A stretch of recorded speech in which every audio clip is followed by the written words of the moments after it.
it's 7:07, so we'll bring the public hearing and the meeting to get open the public hearing. I think first thing I'd like to do is say thank you to the department heads and members of the community that came to listen. It's thrilling to see people participating in the process, and I hope everyone continues, because I enjoy seeing the faces of that are behind all of the numbers. So on that, I think I'd like to start with revenues and have our finance director review those with us, and the finance director and our administrator, Mr. Wojcik. Thank you. I'm just going to, we've already gone through these in detail, so I'm just going to run through the summaries if I could. We'll start with the FY20 revenues. I don't know if you have the big sheets with you. It doesn't look like you do. So for tax levy, it would be $15,877,287. For total debt is $2,389,186. For estimated receipts is $1,499,280. There's a reserve for debt bond premium of $15,629. The net cherry sheet is $9,443,197. There's going to be a transfer from wetlands protection of $20,000, a transfer from ambulance receipts reserve for appropriation of $320,000. We do list the post office rental as a separate revenue source, even though it really belongs in estimated receipts. That's $48,810. We do put an estimate of overlay in for $100,000. Those are for any abatements that come forward during the year, for a total revenue of $29,513,389.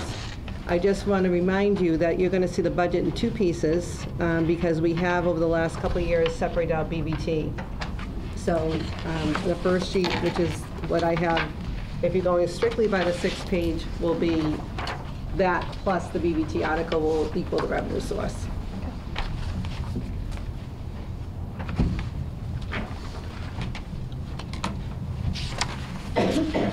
And Madam Chair, I think you may have to unstaple your packets, but if you look at your packets, you'll have the special town meeting, the motions for the special town meeting as, you know, for guidance. Sure. The annual town meeting, the motion for the annual town meeting, as well as the 6-page expenditure report, if you choose to vote it that way. Okay. Well, my intent tonight was to go through the expenditure report with really, I think, just the totals of each department. And if anyone has any questions, please say question after I give the total. And then we'll go down to the bottom of general government. We'll break it out just the way we've done in the past. General government, public safety, health and human services, that type of thing, public works. Any questions so far? We're good? Okay, I actually don't have to undo my staple because I did one at home. Okay, the first department that we'll look at is the Board of Selectmen, and the total selectmen budget this year is recommended to be $305,000. Excuse me, I need to put another pair of glasses on. Oh. Just realized my eyes are crossing. That's better. $305,521. The finance director, accountant, and audit department is $160,708. The assessors department, total assessors, is $144,379. The treasurer collector, including tax taking and tax title, is $275,697. The finance committee continues to have our reserve fund at $50,000. We're at $55,733. The technology department, total technology is recommended at $111,586. And our town clerk budget is recommended at $128,571. The public building maintenance budget is expenses and wages. The wages have shifted some to the highway department, so the total public building maintenance looks lower this year. It's $169,064. The permanent building committee hasn't been that active. It's $1,133. Community Development Department, as a total, that's including Planning Board, Economic Development, Zoning Board, Open Space, and Conservation, is $207,897. Madam Chair, I'll have a question there. Sure. Why don't we go all the way through? Okay, we'll get down to general government. So then we have other general government. Moderator is $250 stipend. Housing Authority is $100 stipend. And then total general government is $1,560,639. Can we go back now to your question, Mr. Vice Chair? Sure. So again, I think we talked about this in an earlier meeting.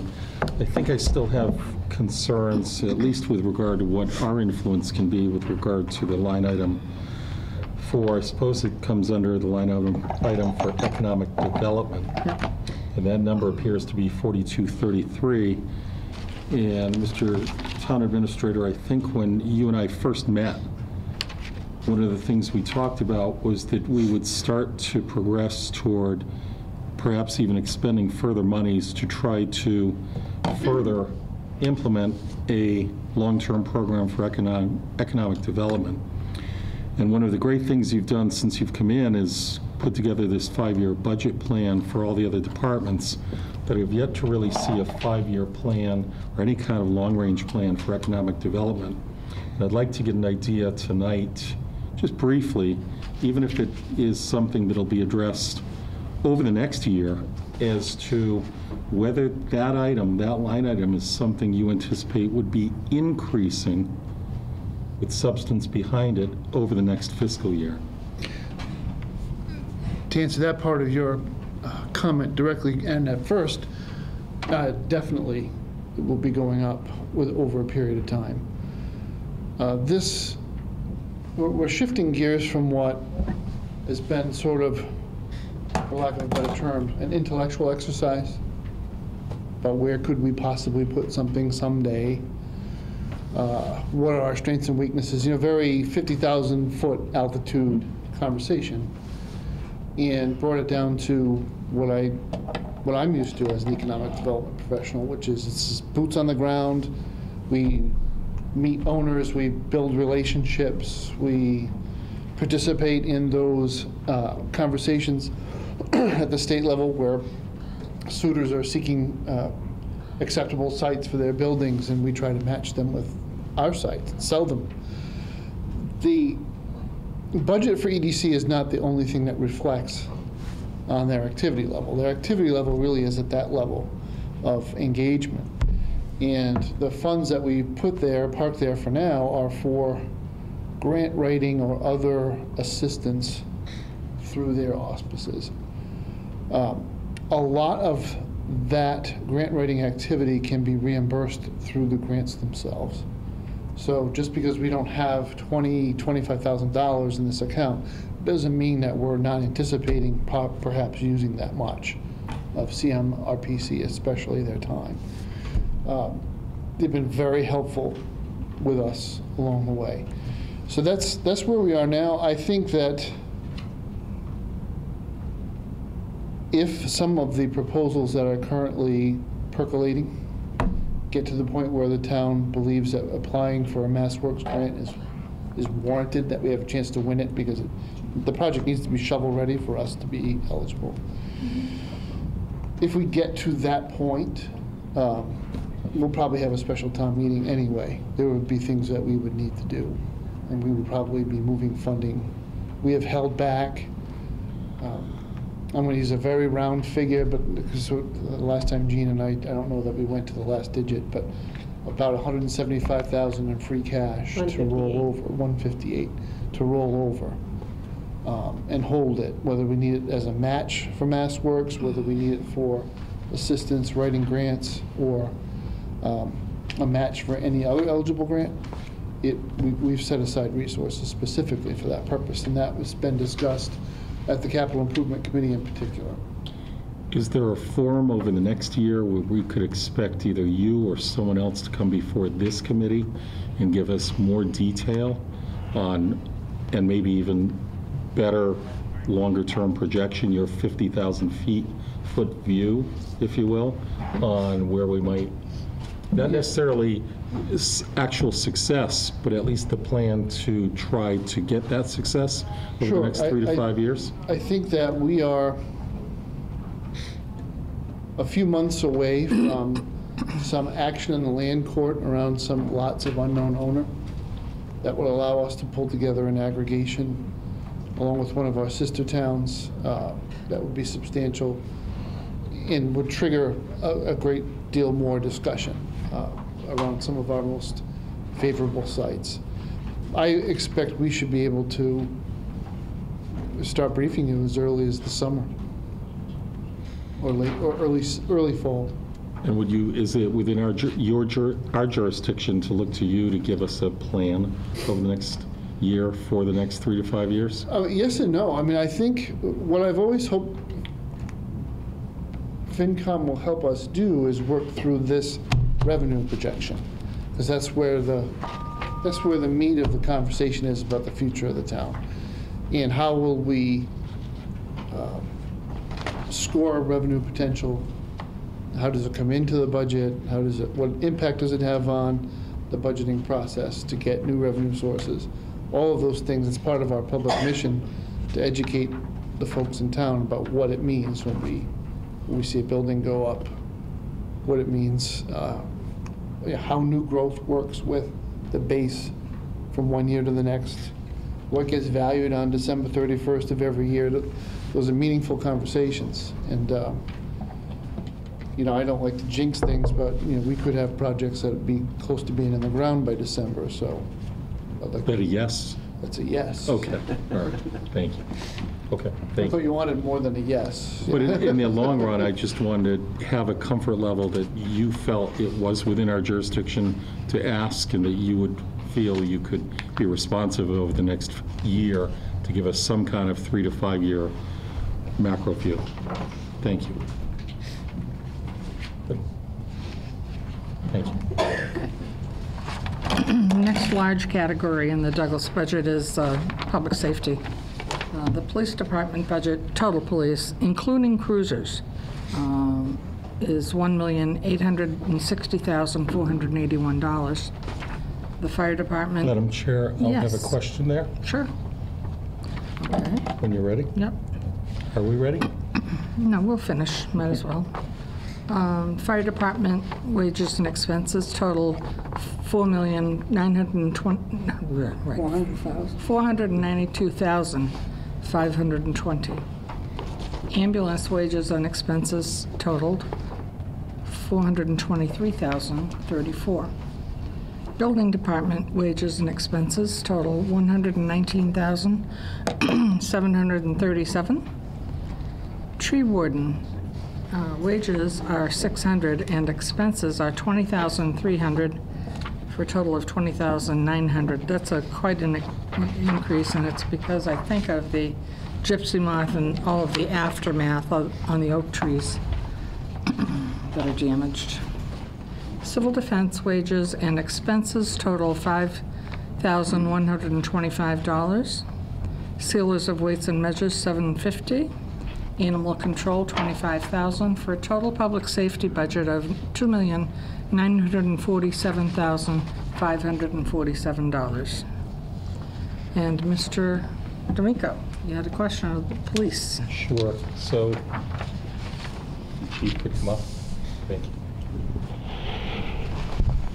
Eugene. Good afternoon, good evening, thanks for coming. Sure, no problem. So I know when your department talked to us this winter, one of the things that somewhat surprised me was I think we had a change with regard to, if you will, that 6th cruiser. Does that sound about right? That we were buying one more cruiser this year, or looking to buy one more on rotation than we had originally anticipated. Right. Can you walk me through that just a little bit Sure. again? It's not an added cruiser. Right now, we have 6 cruisers, 6 line cruisers that we use all the time. So what happened was, we started the cycle this fiscal year. So our plan was, over the next 3 years, we're going to buy 2 in 19, 2 in 20 coming up, Right? and then 2 in the following fiscal year. Yeah. So what happened was, this fiscal year, we got our 2 new cruisers. Then after we got our new cruisers, one of the cruisers got into an accident and was totaled. So we were able to completely replace that. So that gives us 3. So we would have to replace 3 more. So instead of buying 2 this year, coming up, we're looking to buy the 3 to get it over with. And then we don't have, because there's a new model Ford coming out, which brings into a lot of problems with the equipment that we have now that we can transfer over. So to us, it made more sense before the 2020 cruiser model changed and nothing fit into the cruisers that we could change over, to buy that cruiser this year, that 3rd cruiser. So buy 3 this year. Next year, we take the money that we had budgeted for the cruisers out, and then we don't have to talk about cruisers again if all goes as planned until 2024. So I think that's what I wanted to kind of close the loop for me, at least, on. The theory would be, would do 2 in 19, instead of 2 in 20 and 2 in 21, we're really getting, if you will, 1 in 20 off the recycle of the damaged one, Right, right? right. So that's the 3rd one, if you will, Right. relatively new. Correct. And instead of 2 more, 4 and 5, if you will, we're going to grab 6 from next fiscal year and get it this fiscal year, in That's theory, correct. right? So we're basically doing 3 and 3 over 2 years, but one was a insurance replacement.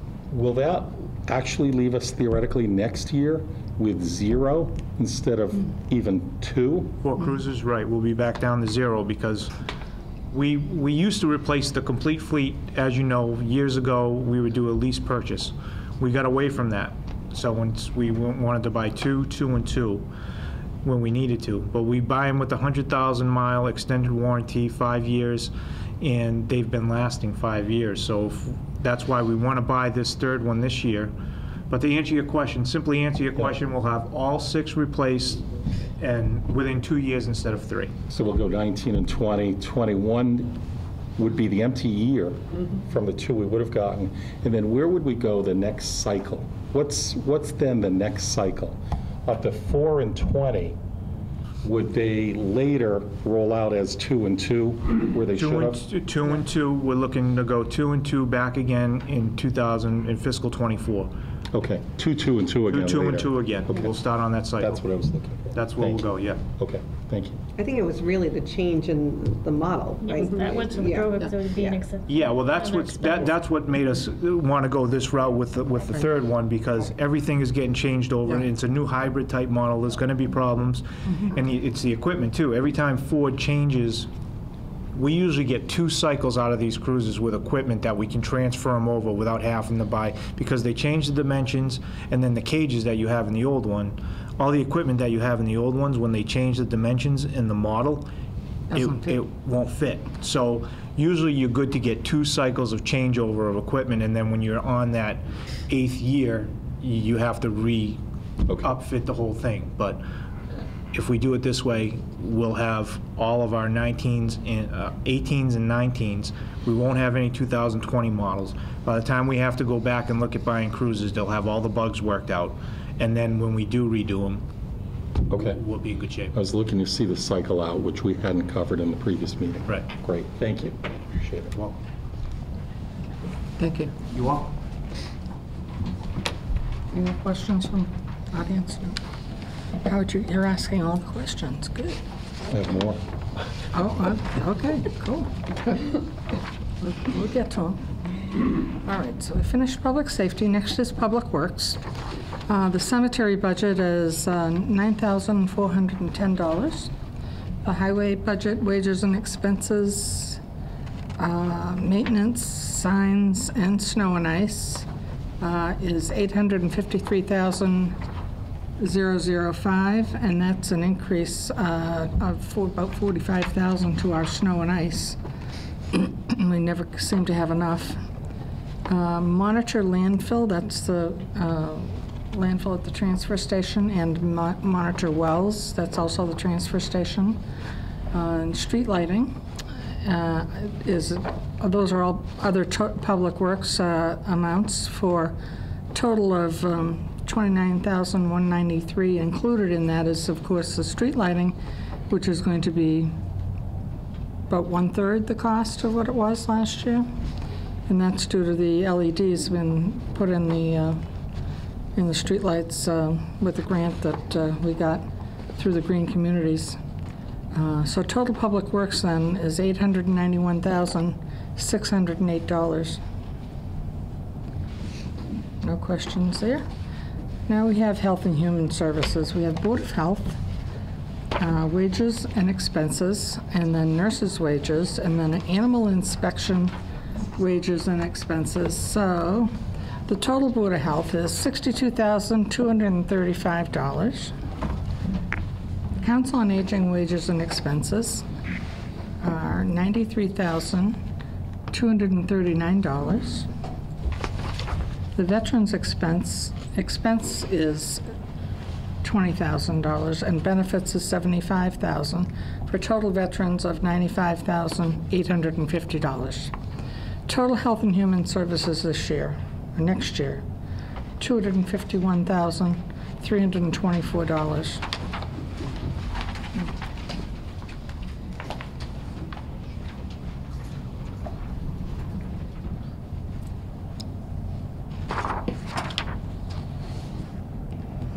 Culture and Recreation is next, beginning with recreation. Recreation is $3,000. And then we have the library, not contentious this year. Wages and expenses for a total of $233,918. Memorial Day is $1,750. Parks. That's new, that's to take care of the common this year. We just have a small amount. The Town Common Committee requested that they put this in. I believe it's a shut-off for the water. We didn't even talk about this Finance Committee on the budget, during the budget. It was, well, It was there. it was there, yeah. But the Yeah. board's... Water and electricity, the Yeah. Board of Selectmen requested that it be put in the budget. Oh, well, It's the that's good. on-off fee and just electricity, yeah. Okay. I think we need to have that run by the Finance Committee also, though. So total culture and recreation is $239,168.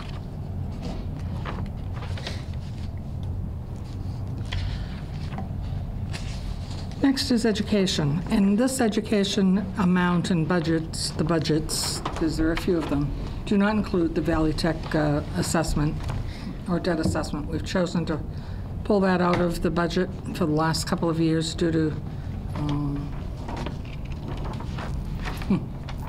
to anybody.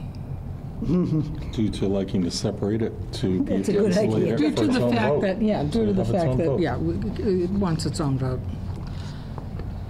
Okay, so Douglas Schools, personnel and expenses, $13,589,970, and then transportation is $1,558,004, for a total of $15,147,974. Madam Chair, I'll have a question there. Okay.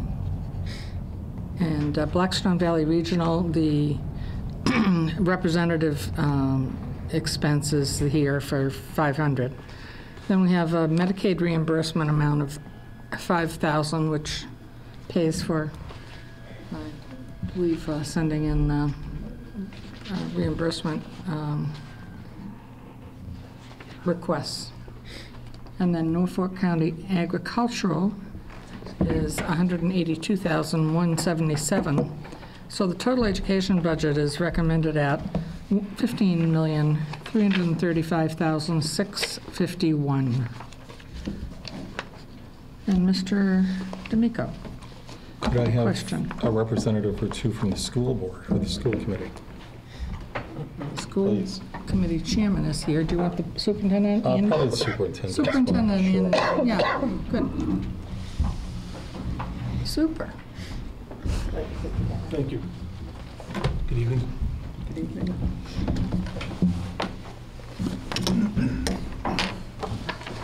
So, one of my great concerns is that when we had the override vote last year,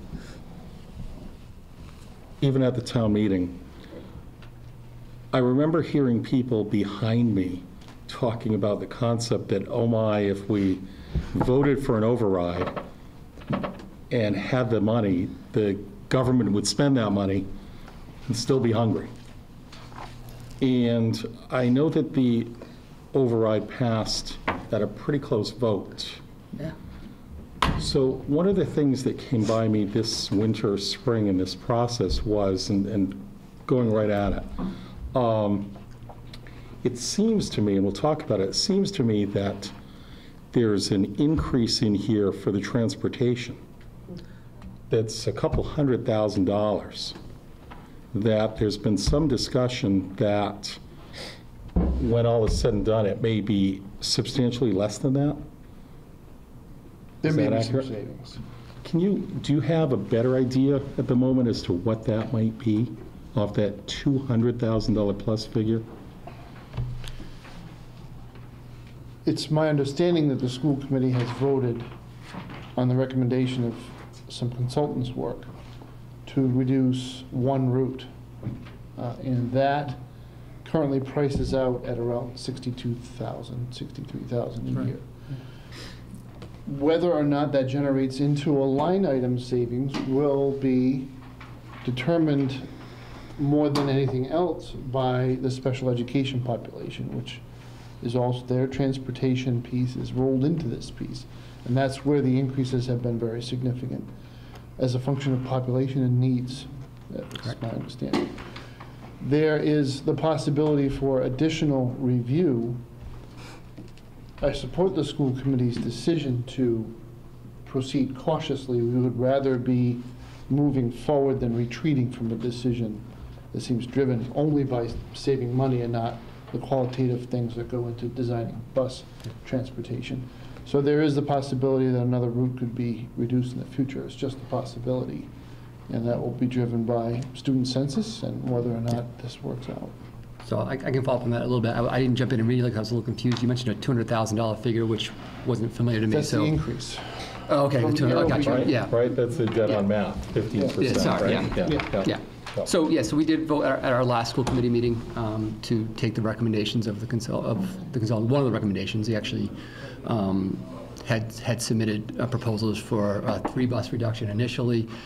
Thought that was far too much to go to. We asked him to come back with recommendations around a 2-bus route reduction and a 1-bus route reduction. Gave serious consideration to both of those, and again, to some of what Matt just spoke to. Just felt like 2 was a little too aggressive, and without necessarily having a really good plan for how we back out of that if we needed to, and what would mean if you're in September 30th and found out that cutting 2 was too many, and now we have to add 1 back in. Just financially, how would that happen? Rescheduling all the routes, whatnot. So again, went cautiously with 1. Still, that's a 7.8% reduction in our routes, though. 1 out of 13 there, so it's pretty good. And we have some, so right now some positive enrollment trends at the kindergarten level that have us a little concerned that we'd be dealing with a higher population going into next year, as well as we're hoping to see continued positive enrollment trends with regards to school choice and students that may or may not be going to BVT or Norfolk Aggie. So we didn't want to take off too much there initially. But it's something that we're going to continue to review going forward. Bus expense increases have been a problem for us for years. It's mostly a product of the number of vendors available to us, and that's a statewide and nationwide problem, really.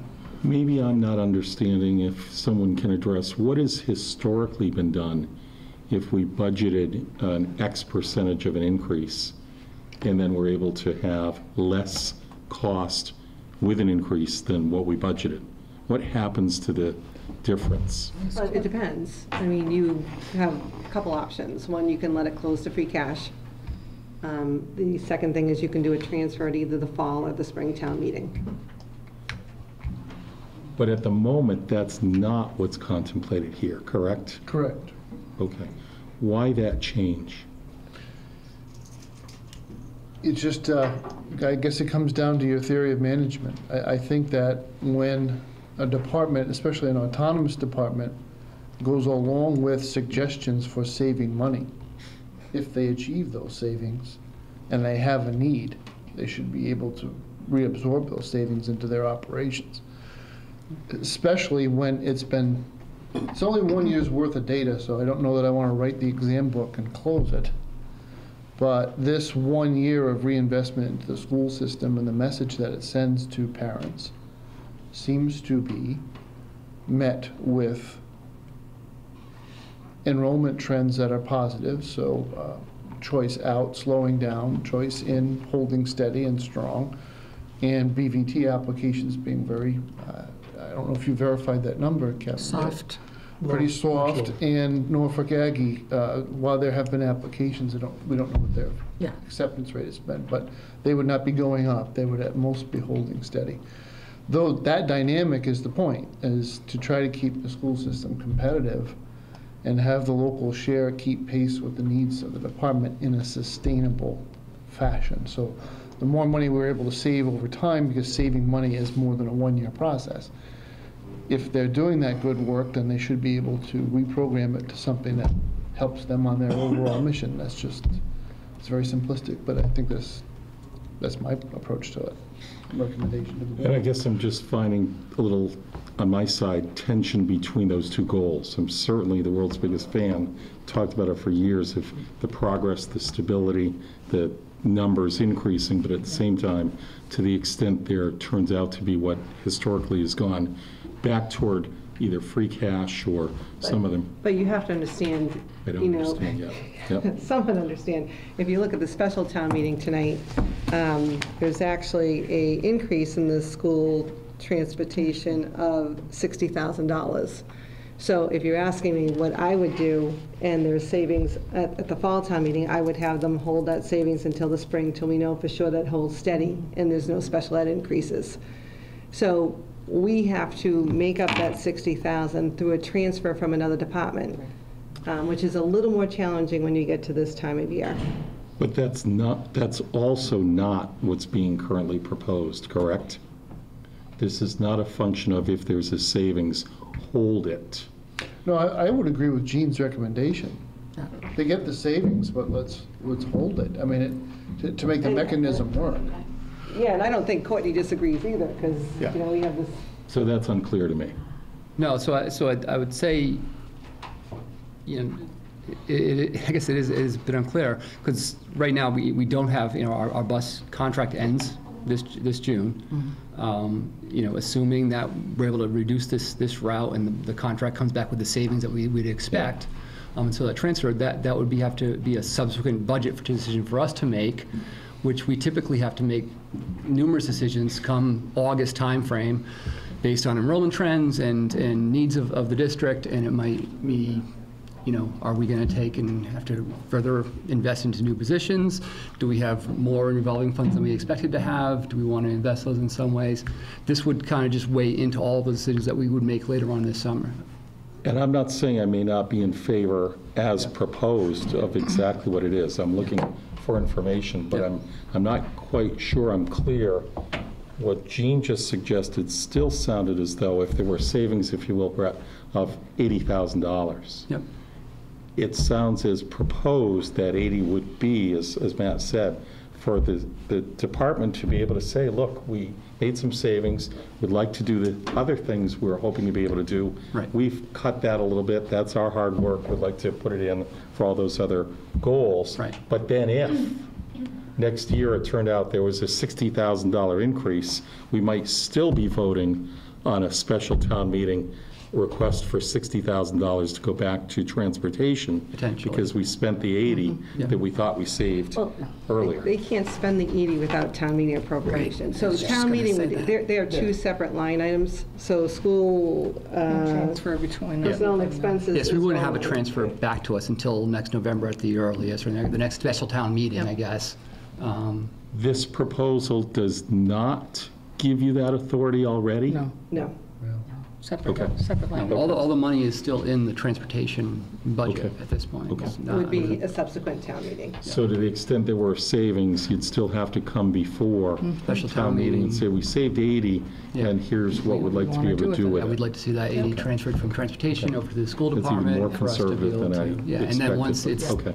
within the school department's purview, then it would be for us to decide, is this something that we want to bank for now, Okay.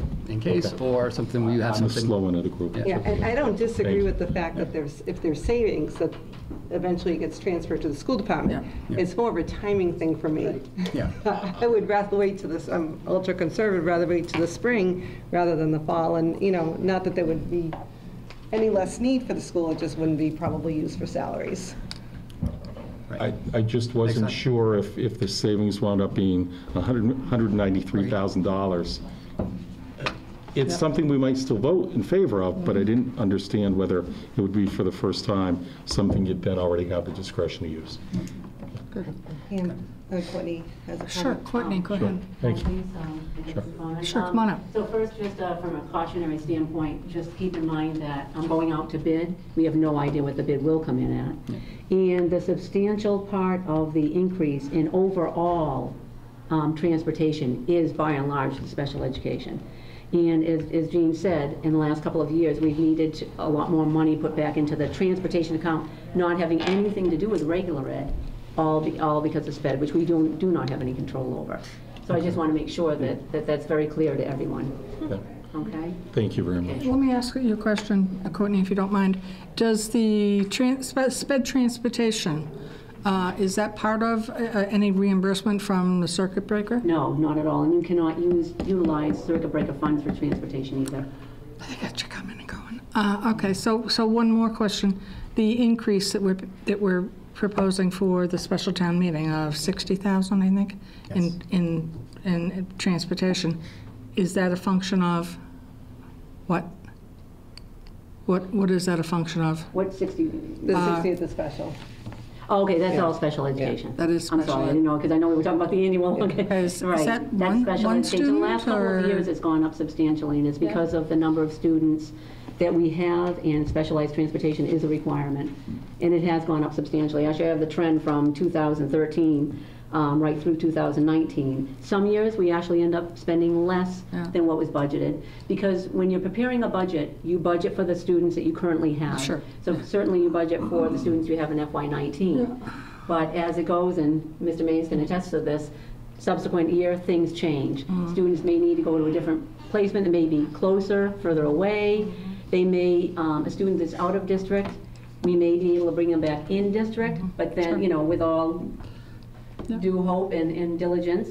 And then maybe they may have to go back out. We have students that move in, and we have no control over any of these things. So this is a function of students' needs.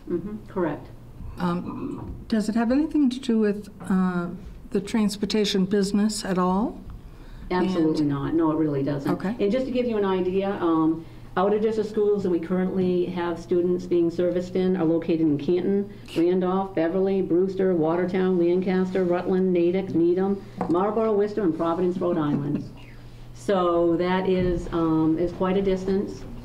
So and just to let you all know too that both Neely, Mrs. Urquhart, and I, the Director of Student Services, and I have, both from business manager's end and from her end, for the last several years, we have been working with area school districts to try to combine routes. Right. But the problem therein lies with the fact that students are not supposed to be allowed to be on a bus for more than an hour. So I've just read off the towns that these schools are located in. There's no way you can pick try up a to stop in child two towns over on the way to in the- Oxford and then drive to Randolph. It's just not going to work out. But we have tried. Yeah. We have tried. Right, Okay. okay. On Cape, how do you get to Brewster You in an can't hour? get to Brewster in an hour. Direct, yeah. Okay, thank you. Thank you for the comprehensive answers. Thank you Appreciate both it. very much. Thank Thanks you. for the Thank you. information. Okay, that was fun. Can't get to Brewster in an hour from Barnstable. Okay, we have total insurance and employee benefits. These are lumped. The property liability and workers' comp is $351,000. Unemployment is $25,000. Health and life and HSA program is $2,714,050. And voluntary waiver programs is $85,000. Transfer to the OPEB trust, which is other post-employment benefits for our current employees, is $50,000. And retirement and Medicare is $1,278,549. Total of that account is $4,503,599.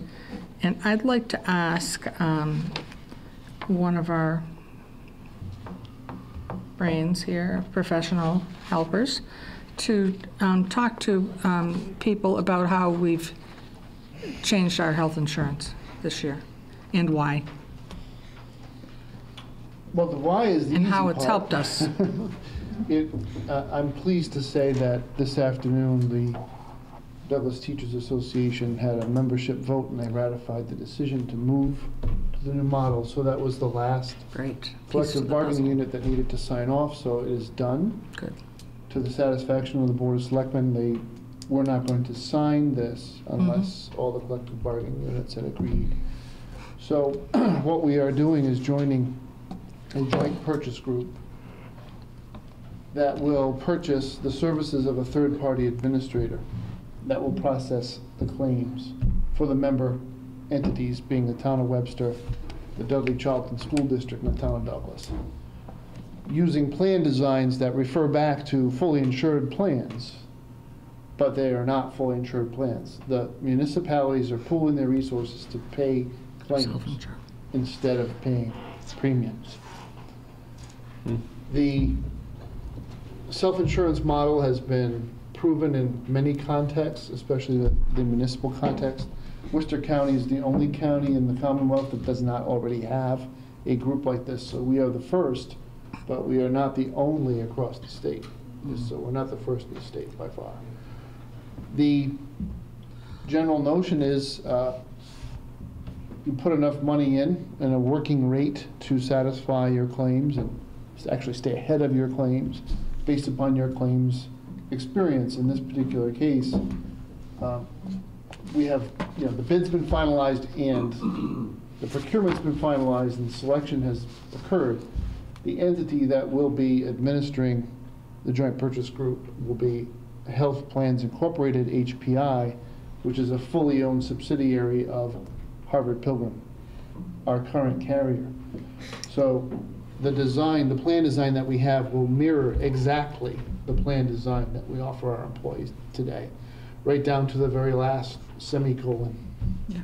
Since that seems to be Person a that answers the punctuation. phone will be the same person. Exactly. So that's the good news. We obviously hope for beneficial claims experience. Over the last 2 years, after pooling, we've been at 87.5% of premium. So 87.5 cents of every dollar that we have paid in premium has gone out for claims. That is the actual exposure of Harvard Pilgrim. Our broker has the unfortunate habit of trying to tell us that our claims experience is higher because when you take our major claims into consideration, we're in the mid to high 90s. That is not an exposure to Harvard Pilgrim, that is an exposure to our reinsurer that picks up our larger claims. And thus, it's not intelligent to talk about that. So what we found through research is that we really should have gotten somewhere between a 4% and 8% increase this year, maximum. If you were taking a very conservative view of what next year's claims would look like, we should have gotten somewhere between a 4 and an 8. We went out for a renewal and we got an 11% increase. 11% of $2.658 million is a lot of money. And it really couldn't be absorbed by the town's budget, override notwithstanding. That sets off a trend over the next 5 years that just isn't sustainable at all. So that was the impetus. I think the other towns have different reasons for coming into this. They participate in a plan that was designed by Blue Cross Blue Shield, and it is too rich. And they are trying to migrate their employees first to a lower cost, same plan, but at a lower cost. But in the future, the joint purchasing group will be offering the Douglas-style plan as an option for the employees in the other jurisdictions. I think that's going to benefit the town greatly. Because we are less expensive, we may be attracting those newer employees who might actually be a good healthy set of people to come in and mollify some of our claims experience. The most important thing about self-insurance is you control all of the information, you understand where the money is flowing, and you can attract vendors to come up with more intelligent solutions. Right. So these days, when our employees who participate in the health insurance plan, for instance, buy drugs, they're buying from the formulary established by our fully insured carrier, Harvard Pilgrim, and the claim passes through. What you don't know is whether or not there was a rebate on that drug, because the insurer takes any rebate because they're the payer. So just the pharma piece alone, which is, I'm not going to pull a number out, but it's a large proportion of our claims. It's somewhere around a third of our claims, a little bit, like 30%. We should be able to reduce that by 17% from the get-go, because now those rebates come back to the self-insured group into the equity of the group. So those are the kinds of things that have been anticipated, quite frankly, for a long time by all of the people who drive me nuts listening to them in their alphabet soup, all of the health reformers, the health insurance experts.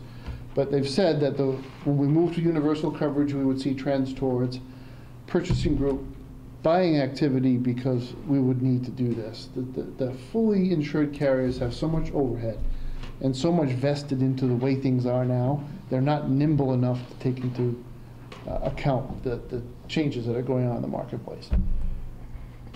We're hoping that our experience will mirror that of other self-insured groups, and that we won't see double-digit increases. Unless we have a really terrible claims year, we really shouldn't be seeing that increase to our working rate.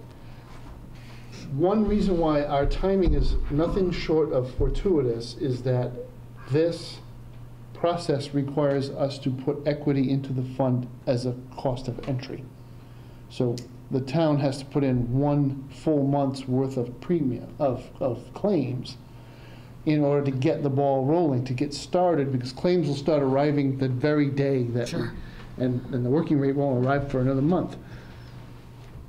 The only way we were able to do that was to have the financial condition of the town be stable enough to be able to use free cash for this instead of operations. So this is one of the untold stories of the override, and I use this term a lot. This is a pivot year because you had the resources you need to invest into long-term solutions that should reduce operating costs over a long period of time. That is the better part of wisdom. It's why you would do an override, is to keep your costs down. So I'm very, very excited about this. I think there's a lot of possibilities here. I'm very proud of all of our department heads and the interactions they've had with their collective bargaining units, especially on the school side. The school committee and the school administration did a good job of being supportive and of moving things along, and I'll have to say that, as the largest bargaining group, I am happy that the teachers have voted for this. Good. Thank you, Matt. And then, let's see, we have debt. I think that's about it. This is the last one. This is very dry. Very dry. I mean, Very dry, but it's Jean's chance to shine. Okay. Do you want to talk about any of this, or can I just give the bottom line? Because it's capital, short-term interest, and land acquisition interest, and bottom line debt. The only thing I want to point is it went down. It did go down. Yes. And it went down because we did do a refunding, and it Right. did save the town. Okay, so why don't I let you tell us? Our debt is down, well, over $100,000. It's $2,506,090. And so that was another initiative that the town took this year, besides health insurance, to save money. We did refund one of the long-term bonds. Actually, you're going to see a special article in the special town meeting. Again, to put, as part of that refunding, we have to transfer money from different accounts into the debt principal and interest account. It saved the town over $900,000, but you're not going to see it in year one. You know, it's amortized over the life of the bond. So we were very happy. I publicly thanked our departments for that, as well as the finance department, because you have to do the continuing disclosure, and we were fortunate with where the market was too. We did accelerate the process because we were scheduled to have it at the end of December, and then we just really moved things fast because we were concerned about the interest rates. But What did we get for an interest rate? I don't have that with me. I couldn't remember. I think we got a note from Clark, yeah. Okay, but, Talk about fortuitous timing, and Clark Yeah. likes to do Monday sales, so he Yeah. sold our bonds on Monday, and the day he placed the town of Douglas's little refunding bond, we were the largest issue in the market. so people were looking to, grab them. Good. Okay, so what we've got here then, a summary of all of our expenditures. Our budget this year, ladies and gentlemen, appears to be $28,235,626, Plus the BVT budget. plus Blackstone Valley Tech. And I'll just tell you what Valley Tech is. It's right here. I think I had it open too. Article 4 is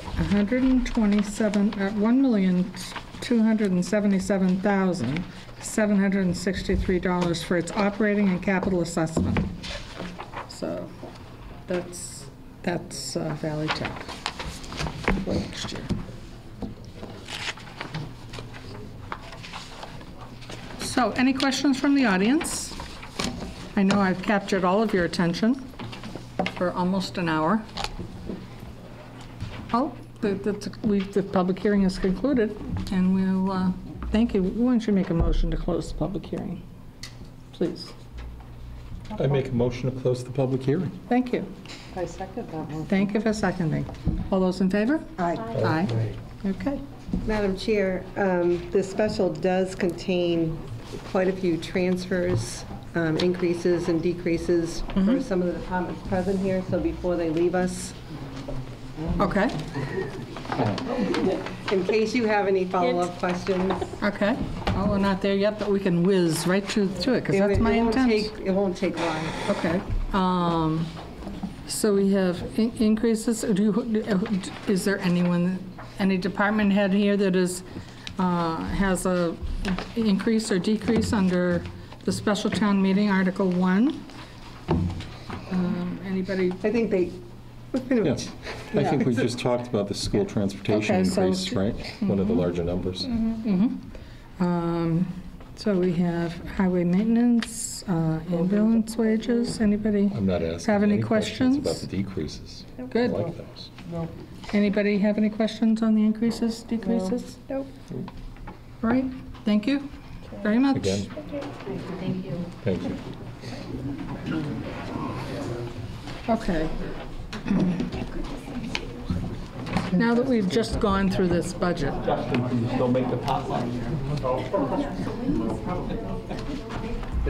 I'm thinking that we should just go right to voting on the budget.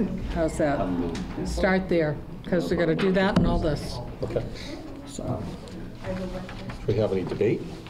well, we can talk about things that we haven't spoken about in the past, or we can just move and vote it all. This is Mr. Wojcik's budget as presented to the Board of Selectmen. And the Board of Selectmen, I guess, whoops, it's gone.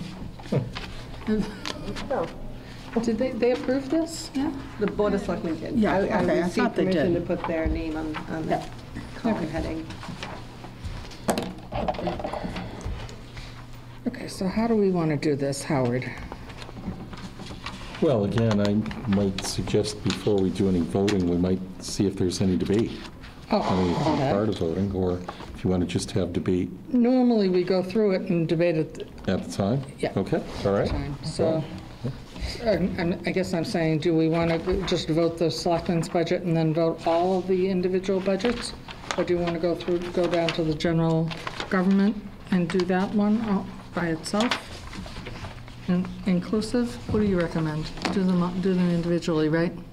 Oh, I don't know about that. I think if you do it by, I mean, you've already Yeah. read each line item. I think if you do any, Is there any objection Yeah. to voting For the large. budget in total?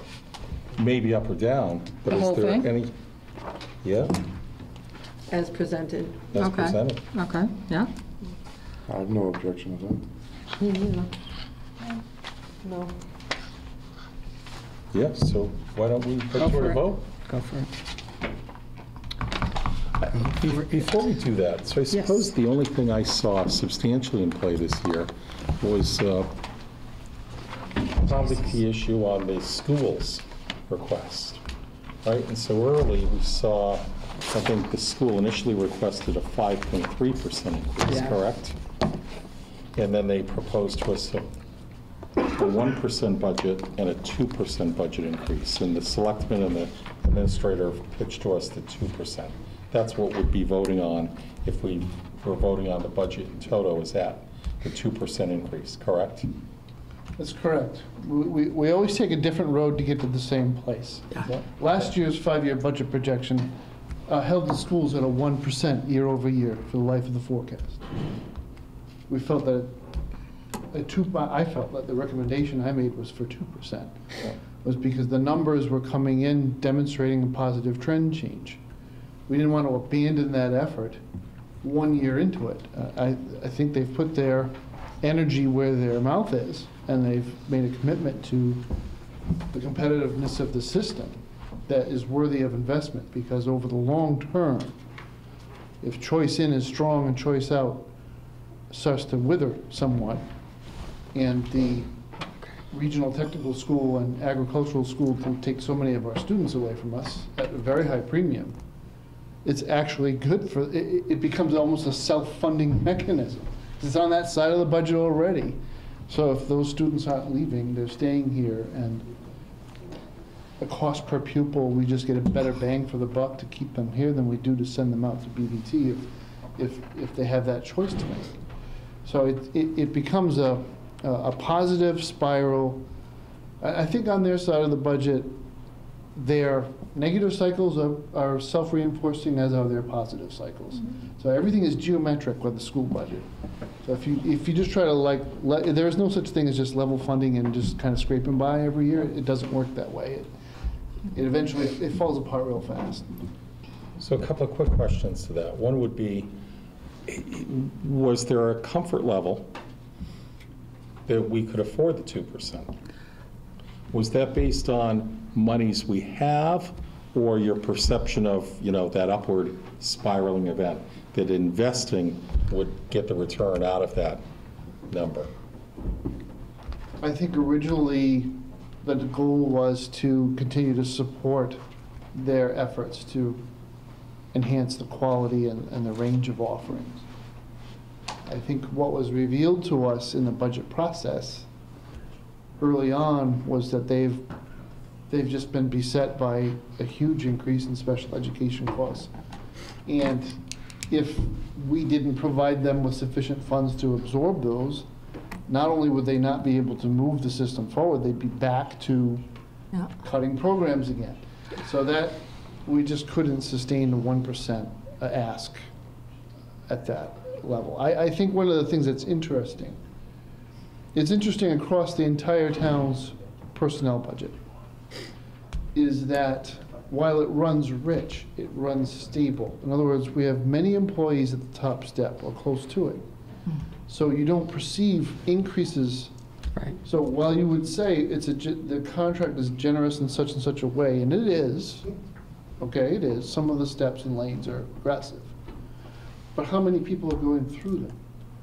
So it's interesting, you get to pick up on these little details that, sometimes they drop these pearls the chairman of the school committee said, you know, our personnel budget only ran at roughly a 2% increase year over year.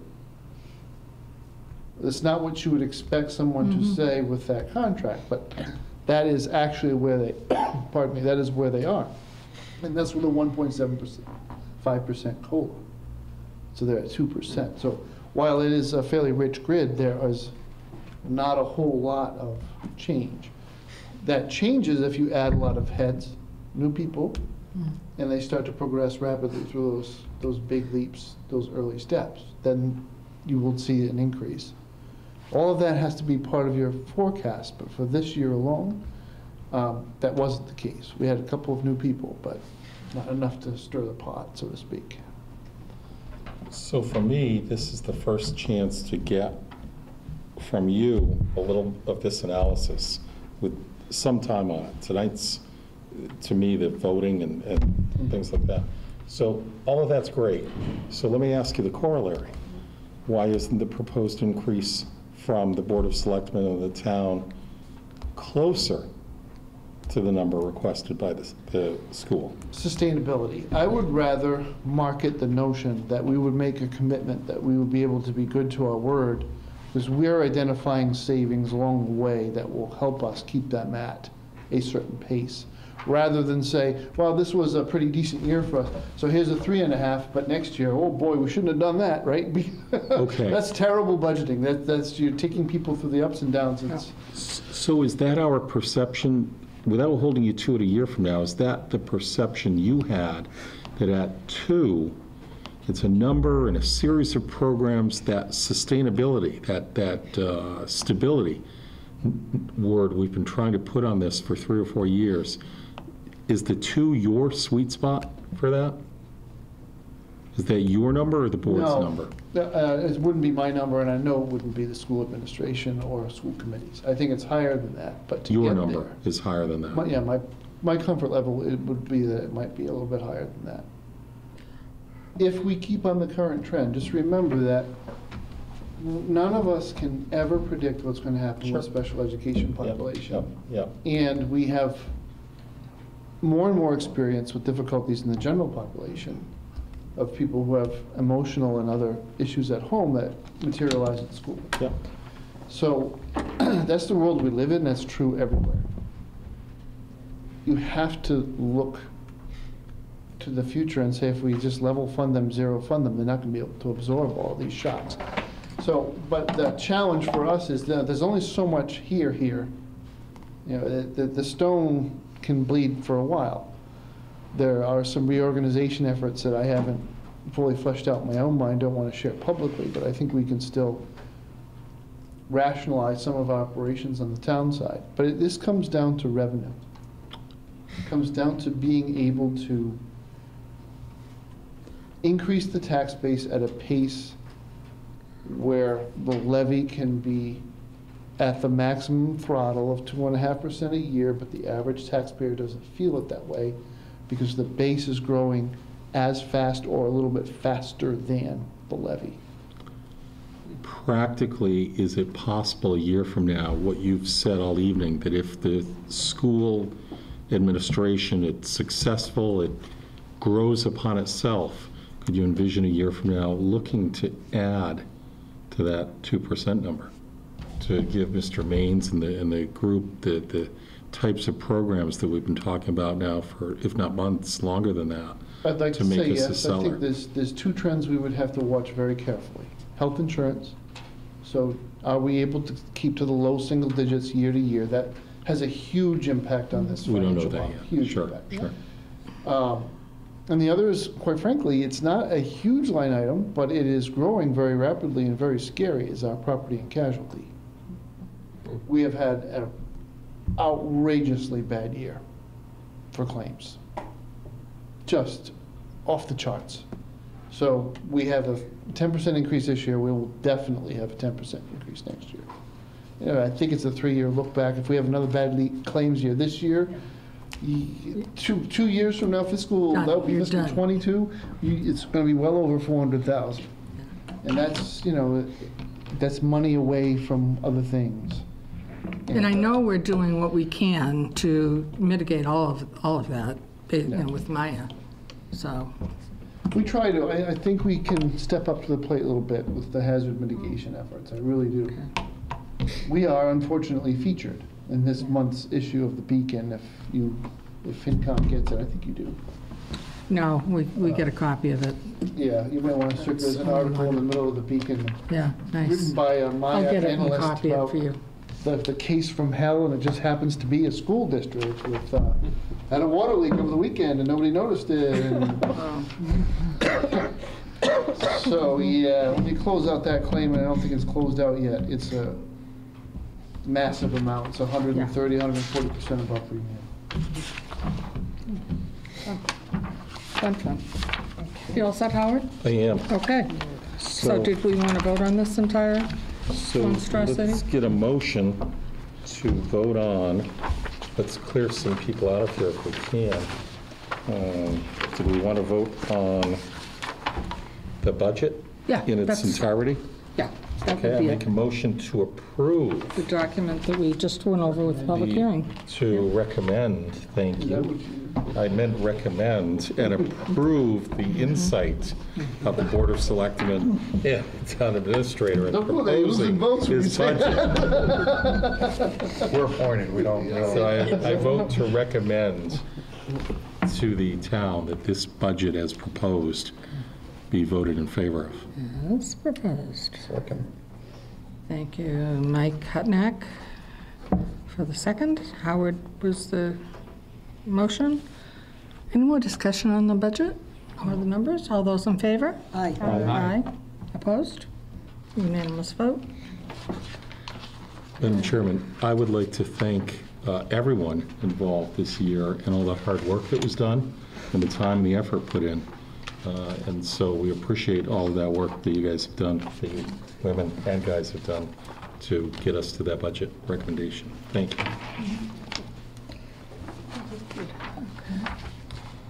I suspect Bill will stay because we have some other fascinating articles in here that always involve You him. want to jump to Article 10? Just for the And department head's sake, that's the That's in the capital ATM, in the annual. ATM. yeah.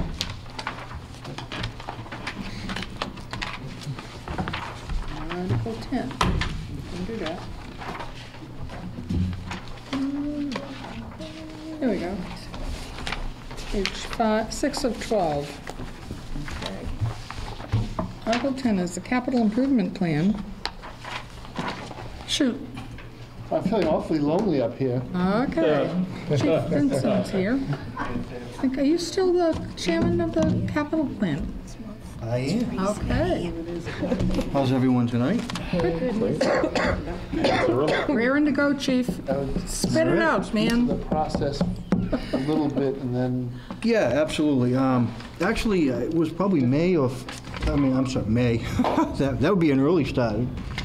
I believe we started meeting in January or February, and we sort of revamped our process a little bit. You see, I think our goal was really to improve it, the ranking process, and we really got it down to, we compared the Munson report. It was done by Collins Center did a capital improvement plan. at UMass, and they did a 50-page process on how Munson, of course, Munson had a tornado, had a bunch of stuff. Sure. They had to pretty much restructure the whole town, but they really mirrored more or less the town of Douglas as far as square mileage and things like that. So we looked at that and we picked some stuff out of that we thought would really help fit our ranking process. And then we came up with a pretty much a simple way to rank, and that would be a 1 through 4. We braided them 1 through 4. 1 was got 4 points, and that is something we must do. We have to look at it as a public safety issue, or it interferes with the progress of how the town works as far as operations.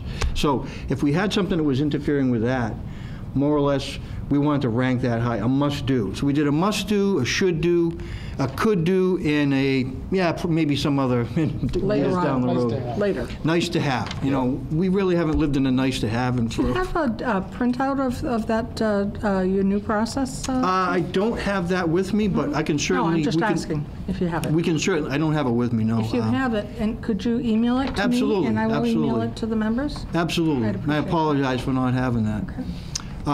But anyway, we redid that, and then we ranked all our we met with all our department heads. They gave us what their priority ones were for their department each for the years. And most of them, we did a 5-year plan. So we looked at where the department is today, what the must-dos are, the should-dos, and they did a priority 1, 2, 3, 4. Went out 5 years.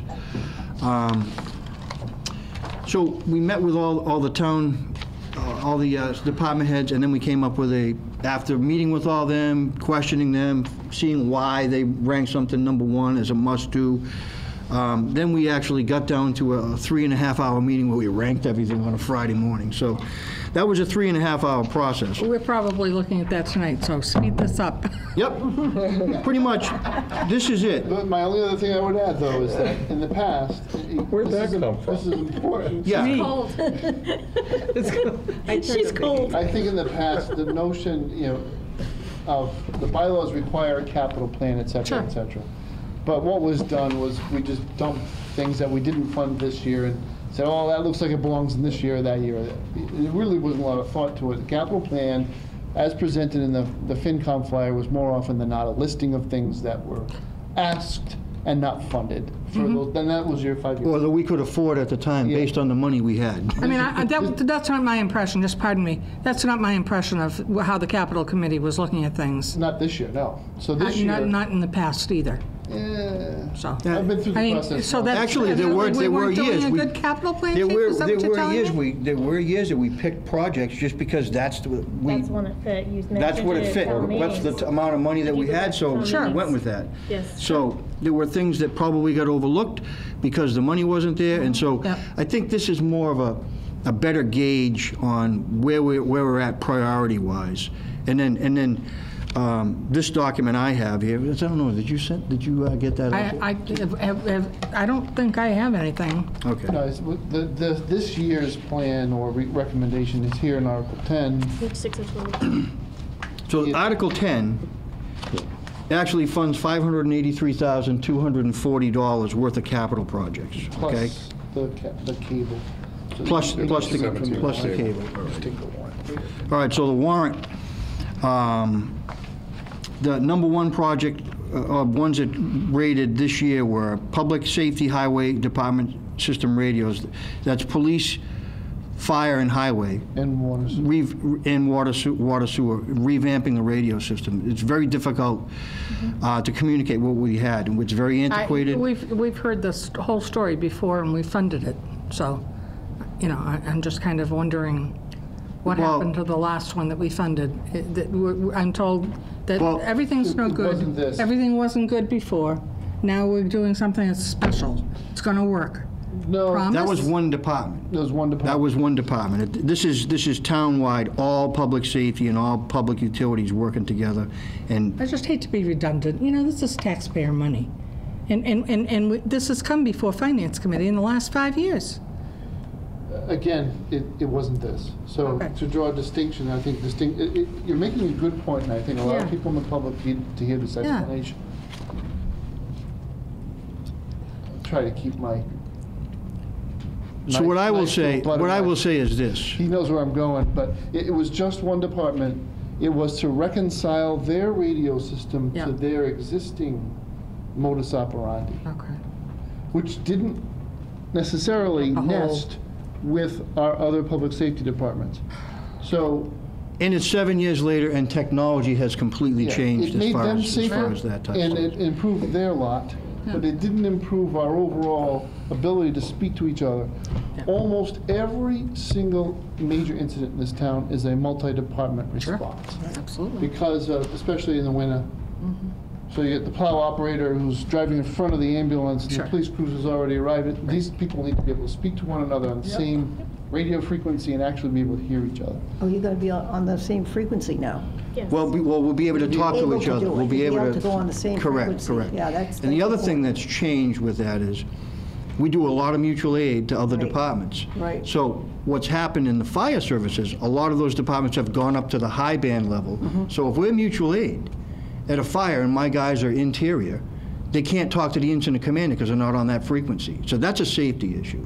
So we're going high frequency? Yes, we already have the frequencies. We already got some radios last year.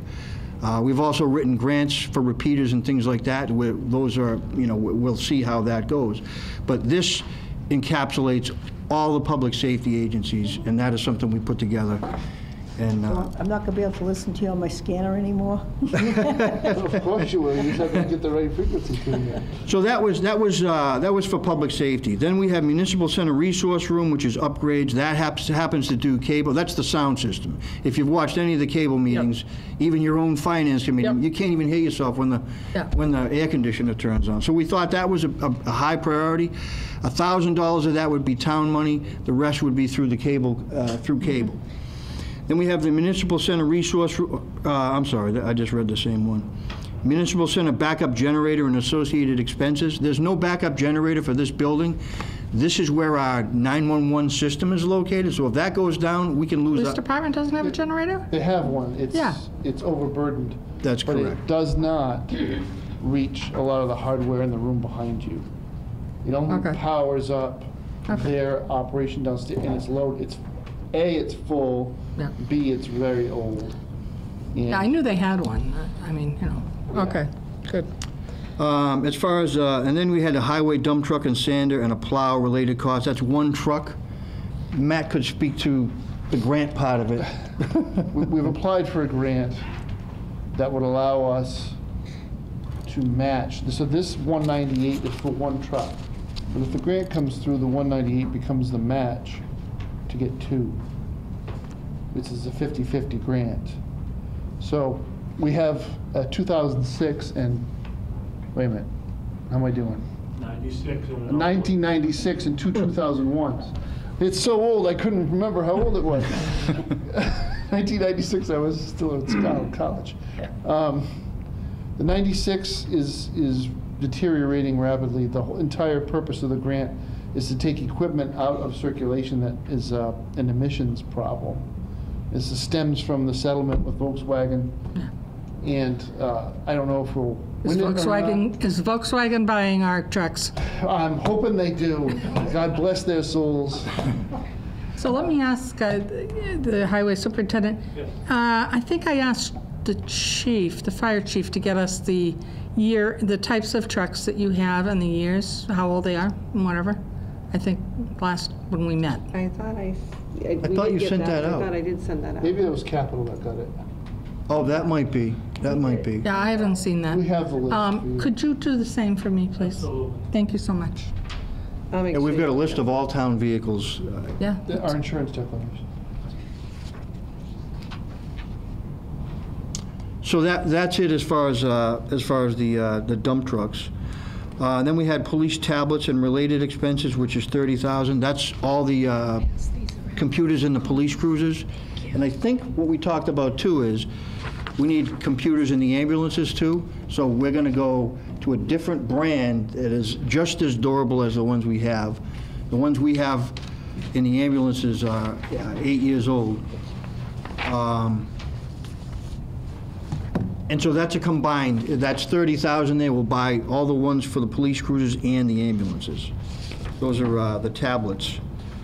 And as an example, the police, they run plates and things like that. They're able to, they know who has LTC, gun permits and things like that when they're going to a call, things like that. And as far as the ambulances, all our That's the reports. police. That wouldn't be the fire department or the ambulance, right? I'm mentioning the police, the Yeah. tablets for the police, but there are also ones for the ambulance. Oh. So any call we do is a patient care report is generated on a computer, and that's mandated by the state. So we're upgrading those because the ones we have are 8 years old. So, and that's all under, it says police year, but it's a combined effort. So the budget was suggested for tough books. It's a very expensive computer. Our IT guy, who has been nothing short of fantastic, said that, I can get you the kinds of, it's still a high-grade tablet, it has the security and it has the toughness, but they're a fraction of the cost. And we might be able to swing it. I mean, the priority is the police. We have to make sure that the Correct. budget works for them and that if there's anything left. As an example, what we did last year was we bought defibrillators for all the police cruisers and all the fire apparatus. So we combined that as a public safety one. And the hope is to be able to do that as well this year. And then we have a senior center replacing the floor. Because in they're the senior dancing center. down there all the time. Because they're falling, they can dance all they want. You don't So, want anybody to fall. Because of tripping hazards with the elderly and things like that, Patrice had asked to replace the floor, so we thought that was a high priority to do that. What do they have now? Carpeting? It's carpet. Old Correct. carpet, and it's Yeah. starting. And it has ripples in it, and Yeah. it's easy to catch your foot, and, when So you're it's going to be mobility impaired, replaced it's a with problem. new carpet, or what's it being It's doing, replaced? they're doing carpet in some areas, and I think linoleum in other areas. So that was The that dance one. floor needs to be wood. We can't afford wood on the budget we have. And bowling shoes, because they actually go really well.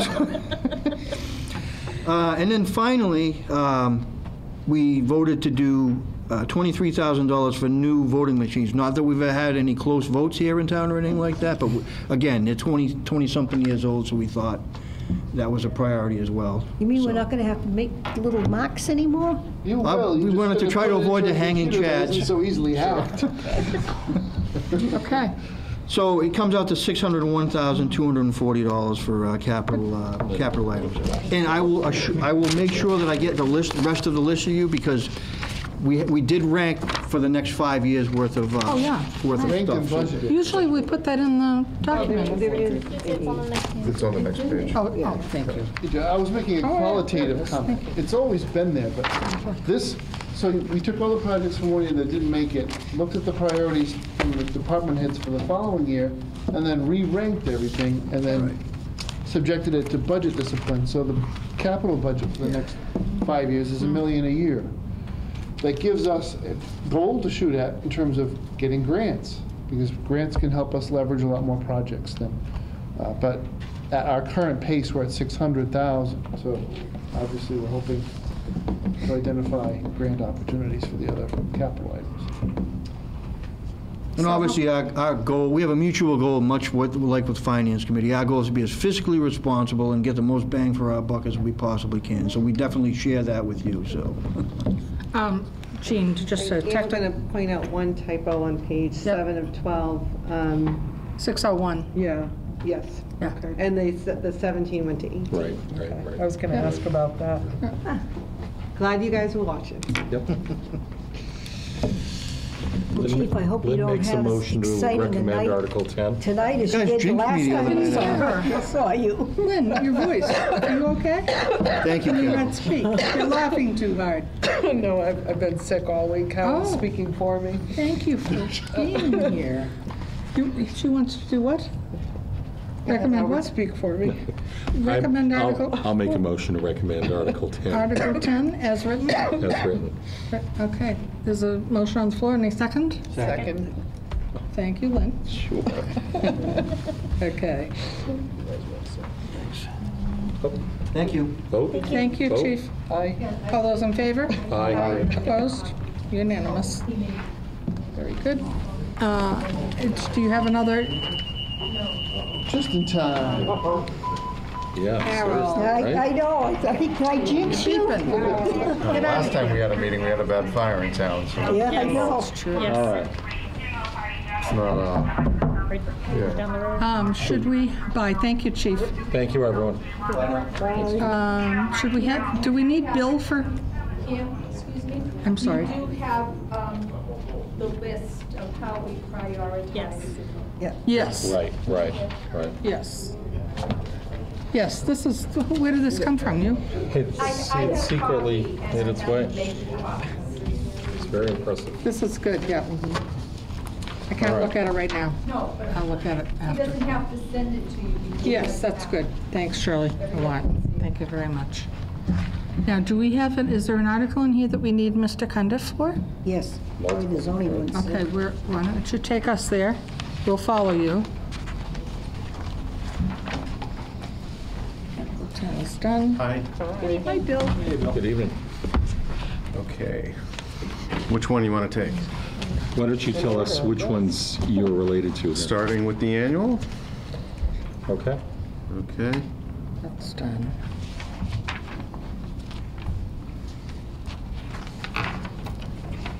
See, I got a Article 15. Okay. Okay.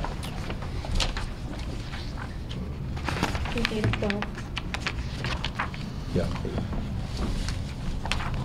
If you don't mind, I'll talk about Article 15 and 16 at the same time. They both pertain to the same topic. You may recall a number of years ago, we went to the state Interagency Permitting Board, IAPB, to designate a number of parcels within the town as 43D parcels. That's Mass General Law, Chapter 43D, otherwise known as expedited permitting. Basically, this statute identifies important economic development parcels, and the statute governs the maximum length of time a permit application, the town can review a particular permit application on a parcel that's designated as 43D. How long is that, Bill? 180 days. Okay. Article 15 actually removes a number of parcels from that designation, or actually gives the selectmen to request of the IAPB the removal of that designation. And basically, these are the parcels where the proposed wind farm was a number of years ago. It's now owned by the state, right? Which are now owned by the state, which is why we're requesting that they remove that designation. So all of the land within that article, Article 15, is currently owned by the state, so we wouldn't have any advantage of it, having it. Now, we figured since we're going to the IAPB for Article 16, which is to designate some other parcels as 43D, and if you look on page 11 of 12, figures 3 and 4 are the actual parcels we're talking about. Figure 3 is the removal parcels, and figure 4 shows the parcels we're looking to designate as 43D. So again, both of these articles, Article 16, I guess it's labeled. Yeah, do we have to change the, we changed the order, so these. Okay, so you gotta change it. Okay, so Article I'll call it 15. Figure 3. I didn't know she was going to label them with the article number. So Figure 3 is the removal. So that should be Article 15. That's Article 15. Figure 4, which is Article 16, is adding those parcels. And all this does is give the authority to the Board of Selectmen to request these removals and additions to the state IAPB. And it's for economic development. It all makes sense to me except the removal. Why would we bother? We don't have to, but we figure since we're going to the IAPB, we might as well just do both. Okay. Michael, did you say something? No. Oh, I thought you moved to approve or recommend Articles 15 and 16. I will. I will. He did. Mike Hutnack recommended. I can get this done. That's how it would be. I'd be like, ha. Very I crafty. need it seconded. I second it. Howard. Nice job. I like your style. Yeah. Okay. All those in favor? Aye. Both unanimous. Great. Article 17, which is a zoning bylaw change. The town clerk has requested the authority, and there's an earlier article, I want to say it's Article 13, is consistent with this. One's a general bylaw, one is a zoning bylaw. I'm speaking to articles, what's listed as Article 17 currently.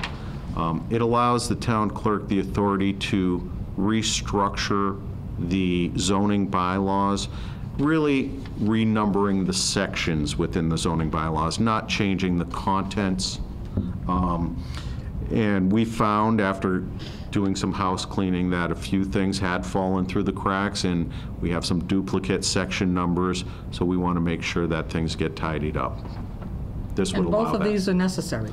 Both They of these appear are to be necessary in order similar. to achieve that, yeah. Okay, okay. And with the zoning bylaw change, did somebody have a meeting? The zoning, we did. We had a meeting actually last night, and the planning board voted unanimously to support it.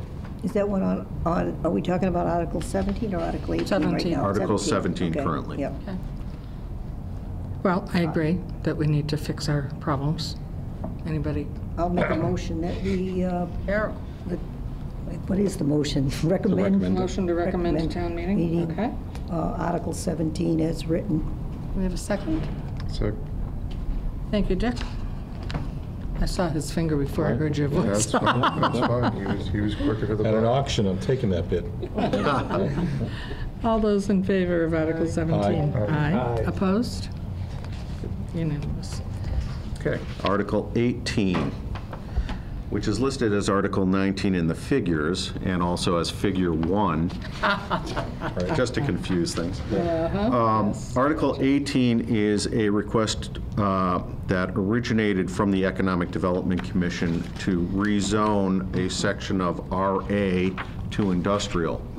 Generally speaking, this is the northeast corner of town, south of Northeast Main Street, near Uxbridge Street, which is also known as West Street in the town of Uxbridge. So it's abutting the town line of Uxbridge.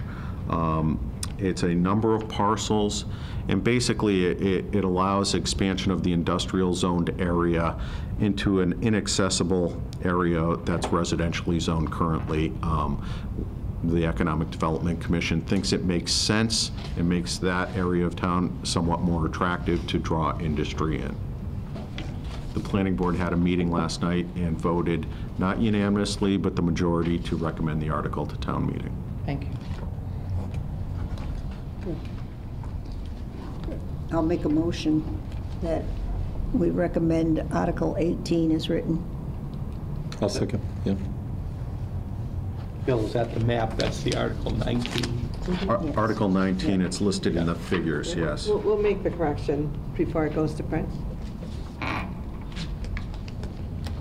But we're currently voting on 18, right? Still on 18, although. It's Yeah, sure. The figure's mislabeled. Right, It's right. mislabeled. We had some Right. articles taken out at last minute, Yep, so yep. that's why. Understood. Yep. Is there any more discussion? Is everybody on board? Is a motion on the floor to recommend to town meeting? All those in favor? Aye. Opposed? Unanimous. Thank you. Article 19 similarly is a rezoning, and this originated with a discussion from the Board of Selectmen. Nonetheless, the planning board is sponsoring this article. It's a zoning change from VR to VB. It's in the downtown area, south of Main Street, west of Depot and Cottage Street, and east of Franklin Street. You can see graphically that as shown as Article 20, Figure 2 on the sheet. It's generally the lane and the Schuster property, what people refer to as the Schuster property. There is an approved subdivision at this location. Even though we do have a proposed zoning change, it should not affect the status of that subdivision, but it would open up the potential business opportunities at the Schuster facility, specifically with the intention of having it be used perhaps as a function hall or some type of venue for... Low impact. It would be much lower impact than the residential subdivision, but the change wouldn't affect the approved subdivision. If they choose to do it. If they choose to do it. So the board met last night and they voted, not unanimously, but the majority of the board voted to support the article. I will make a motion that the Finance Committee recommend Article 19 as written. Second.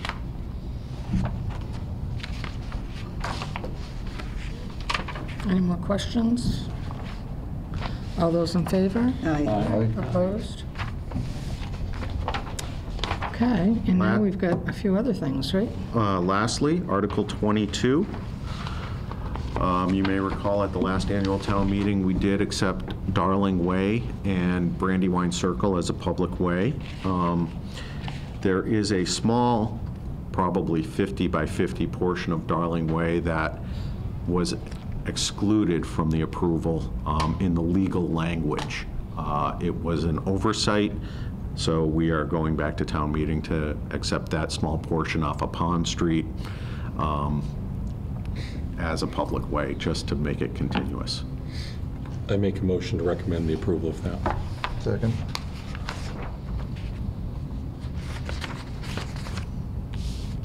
Thank you, Howard and Mike. Any more discussion or questions? All those in favor? Aye. Opposed? Unanimous. Thank you.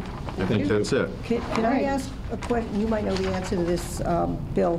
Where is this Douglas Renewables on Article 20? Douglas Renewables is off of West Street, nearly opposite Conservation Drive. It's where the proposed cemetery was to be Okay. located. Yeah.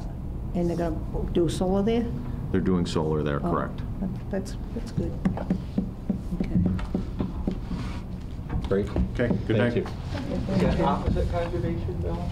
Or Not quite opposite, it's No, a little to the just before you get to the east. to the west or the east? corner. To the east. Okay. Good night. Thank you very much. Good night. Good night. Okay, we're going to get away from the annual and go to the special now and buzz through this one, right? Buzz, buzz, buzz. So Article 1 has the budget transfers that the accountant went over with us, and I think something has been added since the last time, or no? Yes, the increase to community development expenses was added, and Okay, a couple yeah. of the decreases were added to... Do you want to just explain the community development? Just left you. Sorry? I said, Bill just left you. Oh, I'm sorry. Okay. Does anybody know about that? That is for a plotter. Yep. His, he, I don't know if you want to explain it now. Oh, his equipment's old and has broken down, and there are no replacement parts available. We do like to accommodate the needs of planning and zoning and Concom, as well as our day-to-day efforts, by being able to print out plans that are legible. And the plotter is necessary for it. What he's looking at is something that will scan, so we can get rid of some of the stockpile of paper that we're hoarding everywhere and put it in the cloud and all of that. But it's time. It's an affordable thing. Does anyone have any questions of any of these? Increases, decreases? That was the new one I knew about. What is the increase on the building department? I think there were a couple of items that Adam wanted to complete.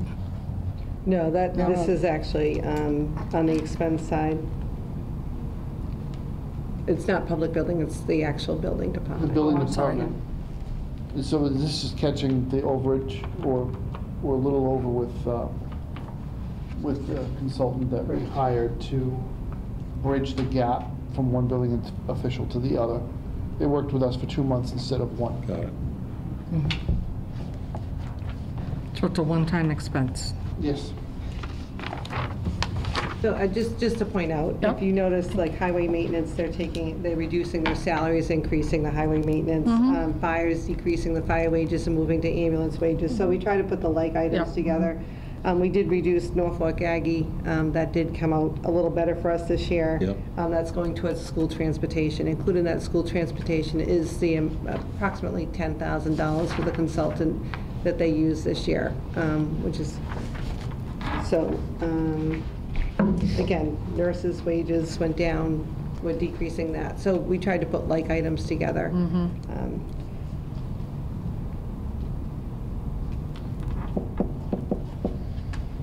What's that, Howard? Yeah, I make a motion to approve Article 1, or recommend Article 1 of the special town meeting warrant. Second. That's a close one. Mike, you got it. All right, Mike, got it. All those in favor? Aye. Unanimous. Unless there was an opposition. Article 2 is increasing the FY19 debt principal and interest. I could just speak That to sounds this like an for what- explanation from the finance director. It does. I'm trying to be proactive here and move your meeting along. This is needed as a result of the refunding.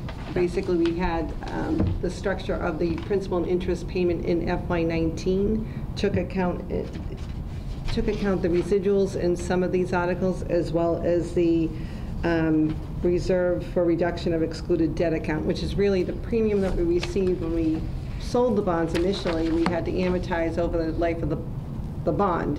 Well, because we refunded that bond, we had to use that towards the principal and interest payment. So this is what I consider to be a housekeeping item. We do need this money to actually make the payments in FY19, but this is the funding source. Because the timing of normally this would have done before we did the borrowing, but because we accelerated the refunding, again, to get the better interest rates, and the fact that we were in between the fall, you guys have already voted the warrant, it was just a timing thing. It should have been on the fall had, if we had the crystal ball working, but it was not, so that's what this is. I move to recommend Article 2. Second. Thank you, Howard and Lynn. Any more questions or discussion? All those in favor?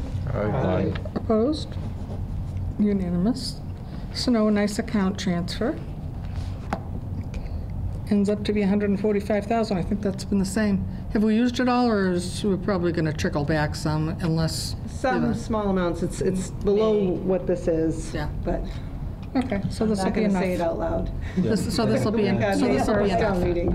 Well, we're below average this year, correct? No, Oh, we're not. you're at. Right at it? Yeah. Interesting. But again, we've had May 1st snowstorm, so Yeah, It was snowing on my way to work this morning. yeah, so- so there'll be no more talk about that.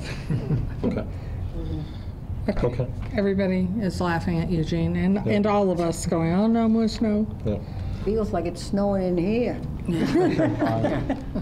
I make a motion to recommend Article 3 as written. Thank you, Mike. Thank you, Heather? Heather. That's right, it's Heather. Occasionally. Any more discussion on the snow and ice transfer? All those in favor? Aye. Aye. Opposed? Unanimous. Health insurance equity portion. This is the prepayment thingy-wingy. It's not a prepayment. Okay, it's not a prepayment. Right. It's Terms of art. okay. Right. No, I appreciate It's the it. buy-in. It's the buying. Yeah. I move to recommend the passage of Article 4. Second. Howard and Mike. Any more discussion or questions on this? All those in favor? Aye. Aye. Opposed? Unanimous. Ambulance purchase with all kinds of little pieces of money. Yes. The town received $100,000 as an earmark in FY19 for the purchase of a new ambulance. Again, we felt it should be handled within this fiscal year. We had some favorable results with the pay-as-you-go, what I consider pay-as-you-go capital. So this will close out some of those items that were completed in FY19, and then the residual is funded from free cash. Okay. So this is the list. And this pays off the second ambulance? Buys it outright. Buys It's it. $100,000 plus the $145. No more debt on it, no more cost. Okay, yeah. So it's with all these little pieces of money from all these other departments Yeah, that weren't and used? the top is free cash, which is the largest. These are pay-as-you-go capital items, so typically, we keep them open until we transfer to another capital item. Okay, I don't generally close it to free cash unless it's below $100. okay. Matt, again, is this one of your concepts of having a little bit of cashability, cover it now, so that it's freer heading forward? Yes and no. The state took its pleasant time getting the budget done last year. So by the time this earmark was in an approved budget, we had already purchased an ambulance because we were desperate. Neither one of the ones that we had was reliable. So now you have $100,000. You don't want the state to scoop it back. And you have this opportunity, we've saved all this money on these, procurement process and had free cash available. So In my ideal world, we would stagger our ambulance purchases several years in between so that your reserve was clearly the older unit and your brand new one was frontline. In this particular instance, our backup is junk. I can go into great detail, but we spend a lot of money repairing it. The manufacturer has produced a sister unit to the one that we have, so we know exactly what it's going to cost. We have to go through procurement, but we know what it's going to cost. So we were able to pull this off. Okay. And these are just small amounts, but I got to say, there's a lot of good work by your department heads here. On the fire station bay exhaust account, for example, the chief, instead of changing the system that grabs the exhaust from the trucks, because it was on the wrong side, instead of reconfiguring that, he brought the truck to a welder who put the exhaust system from the truck on the proper side. But it was good thinking, it saved some money. And Adam did a very fine job with some of his procurements for the buildings, and certainly John. We got very high trade-in values or solid trade-in values for a couple old pickup trucks that we brought in. Good. So it helped. Good. Better than them hanging around here, which they have been for a while. Yeah. I'll make a motion that the Finance Committee recommend the approval of Article 5 as written. Second.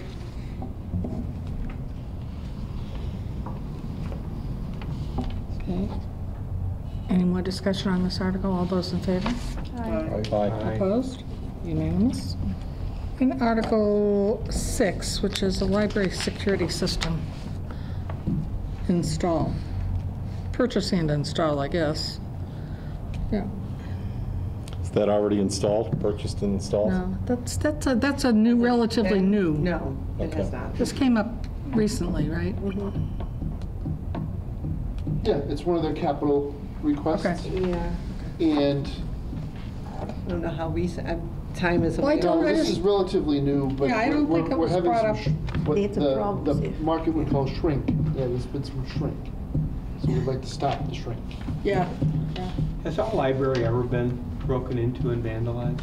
Does anybody know? Oh, no. Don't know. There's I think the they've had trustees It's the would know. usual thing, you have kids in the building, you're gonna have little stuff happen, but, no, it's just more of an issue of circulation materials not coming back.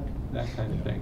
And I believe their book drop has been vandalized. The book drop has definitely been Oh, vandalized. that's too bad. Why is this in the 19 budget, not the 20 budget? Because they probably want to get it done as soon as possible. Otherwise, they'd have to wait till after July 1. Yeah. Well, Be a guess. that might be the answer. That's, I think I'm part of nodding. it Yeah, is okay. considered a safety issue. Okay, So yeah, they okay. identified it as such. Okay.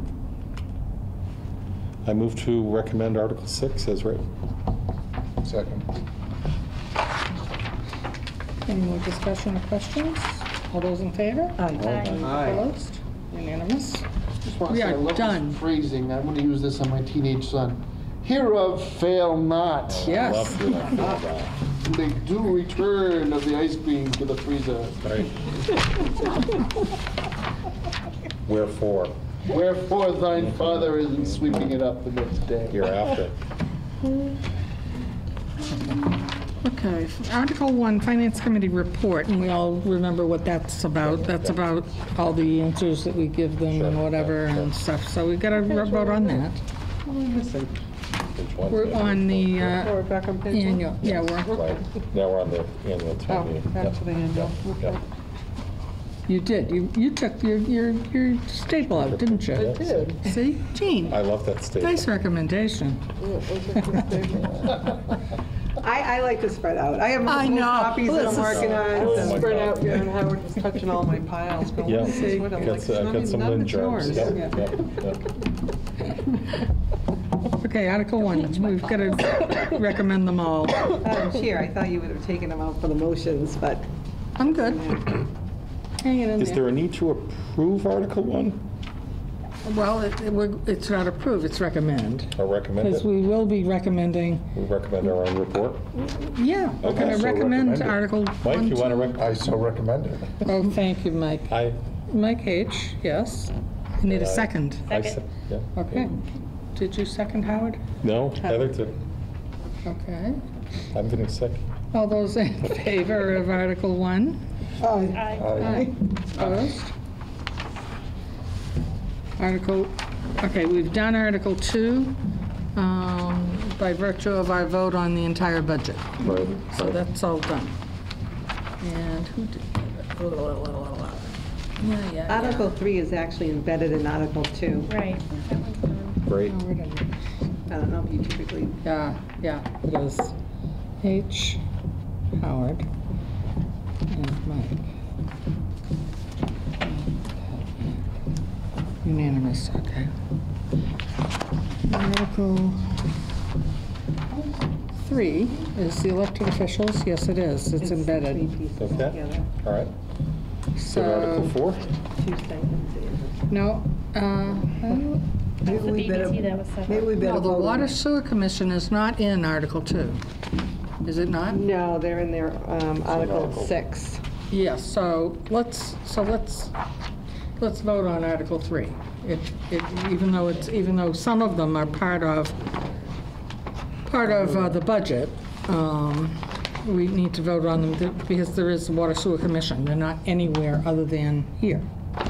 So, and in Article 6, they are also there. But these are the elected officials. So Finance Committee, it's a total separate article required by state law, I believe. Yep. Right? Yeah. It's elected officials. What does I'll this make break them. down the clerk? It says 350, 1,000, 76, That was 150, my 15. notes Oh, to those are- see how I arrived at the 77,515. So she receives a $350 stipend for being registrar, a $1,000 stipend for her educational status.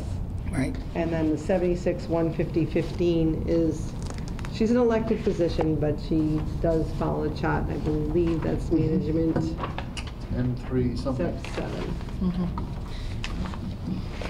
So that's for the one person? Yeah, the clerk. That is, yeah, she's the only elected. So that was 76,150.15, M3, step 7. I'll make a motion that we recommend Article 3 as written. I'll second it.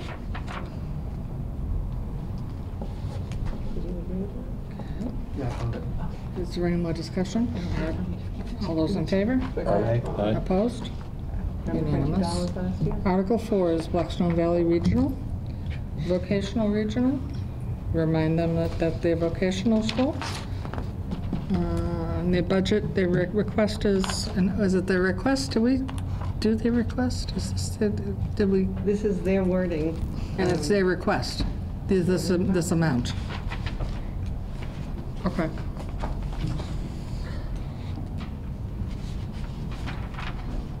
I vote to recommend Article 4 as written. I would actually like to have some debate Okay. first, if I may. What, Just- did you vote, you debate first or after? I never remember. No, it's okay. Yeah. We can chat now, and it just hasn't been seconded. Okay. Matthew, what is your opinion of Article 4 as written? I think personally, I'm in a happier place than I was last year. Sure. We were all fully briefed on the efforts of BVT to get a better deal on health insurance. It's done a lot for their cost structure. Finally. mean, At- really. At some urging from outside parties, he undertook that action. We're at 6% year over year. Last year at this time, we were at 27.8% year over year. I think we'll probably see this calm down a bit. We only had 39 apply. So, you know, it's somebody else's turn this year. Yeah. Town of Millbury, to be precise. So, you know, I look, the better part of wisdom is don't argue with success, right? The accolades continue to accrue to the other school in our district. We have to remember that they are Douglas kids and they are in a public school that they're eligible to go to. So, as long as we're not unduly picked upon to get 15 brandy new all at once, it's a fine institution. So I guess my continuing concern over the years is still that this request is, I think it's something like 3.2 or 3.7%. And again, we've approved a town budget increase for our direct school system at 2.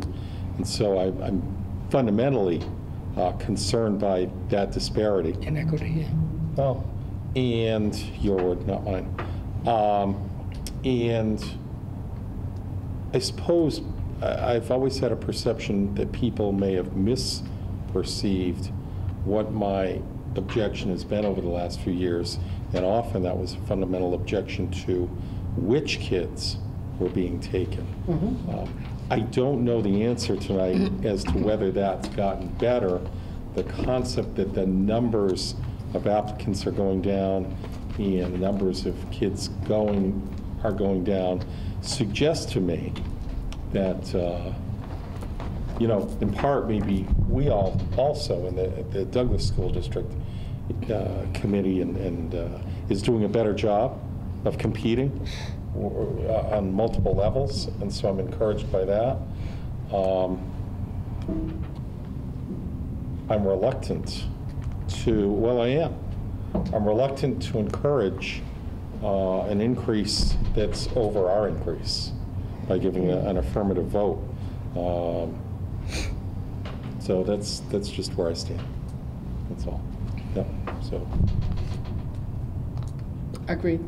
I know what you're saying. Yep. I thought Dr. Fitzpatrick did a better job for me this year on presentation than in the years I've been in front of the committee, and I'm on record on that at the moment. And that's helpful. That goes a long way, frankly. I understand that the school has its accolades. I understand that it is perceived by many to do well. Again, I have that fundamental concern about which kids. I thought In what way do you have this fundamental concern about which kids? Sure. Without naming names, Lynn and I have kids who are basically the same age, went through the school system the same, and you know, one of your kids went there, and my kid at the same age stayed here. Without naming names, we're both aware of other kids who really probably wanted to go and should have, in my opinion, been the kids that would have benefited by going and didn't get to go because other kids did go who might not necessarily, when they graduated, have had the opportunities that they would have had they stayed in Douglas.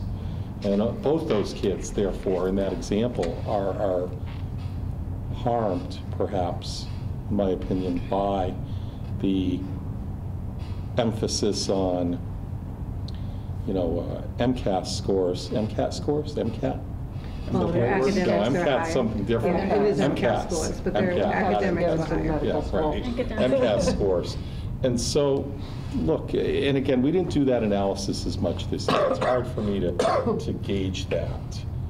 So that's the answer to your question, that I've always had a perception, and I understand that the vocational technical schools have in the last years had a perception that they need to report their scores, and so that drives that. That I think it's doesn't gotten make any harder difference. to get into that school over the years. I see a big difference from when Jake got in than from when Ben got in.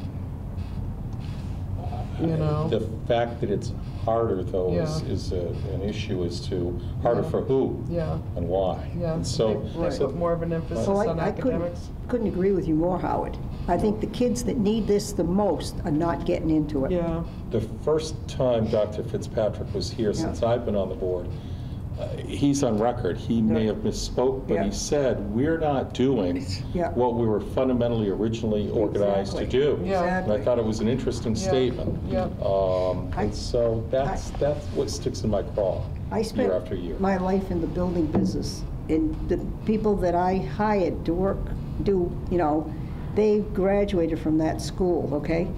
Unfortunately, they're now collecting their pensions, and nobody's coming up to fill their spots.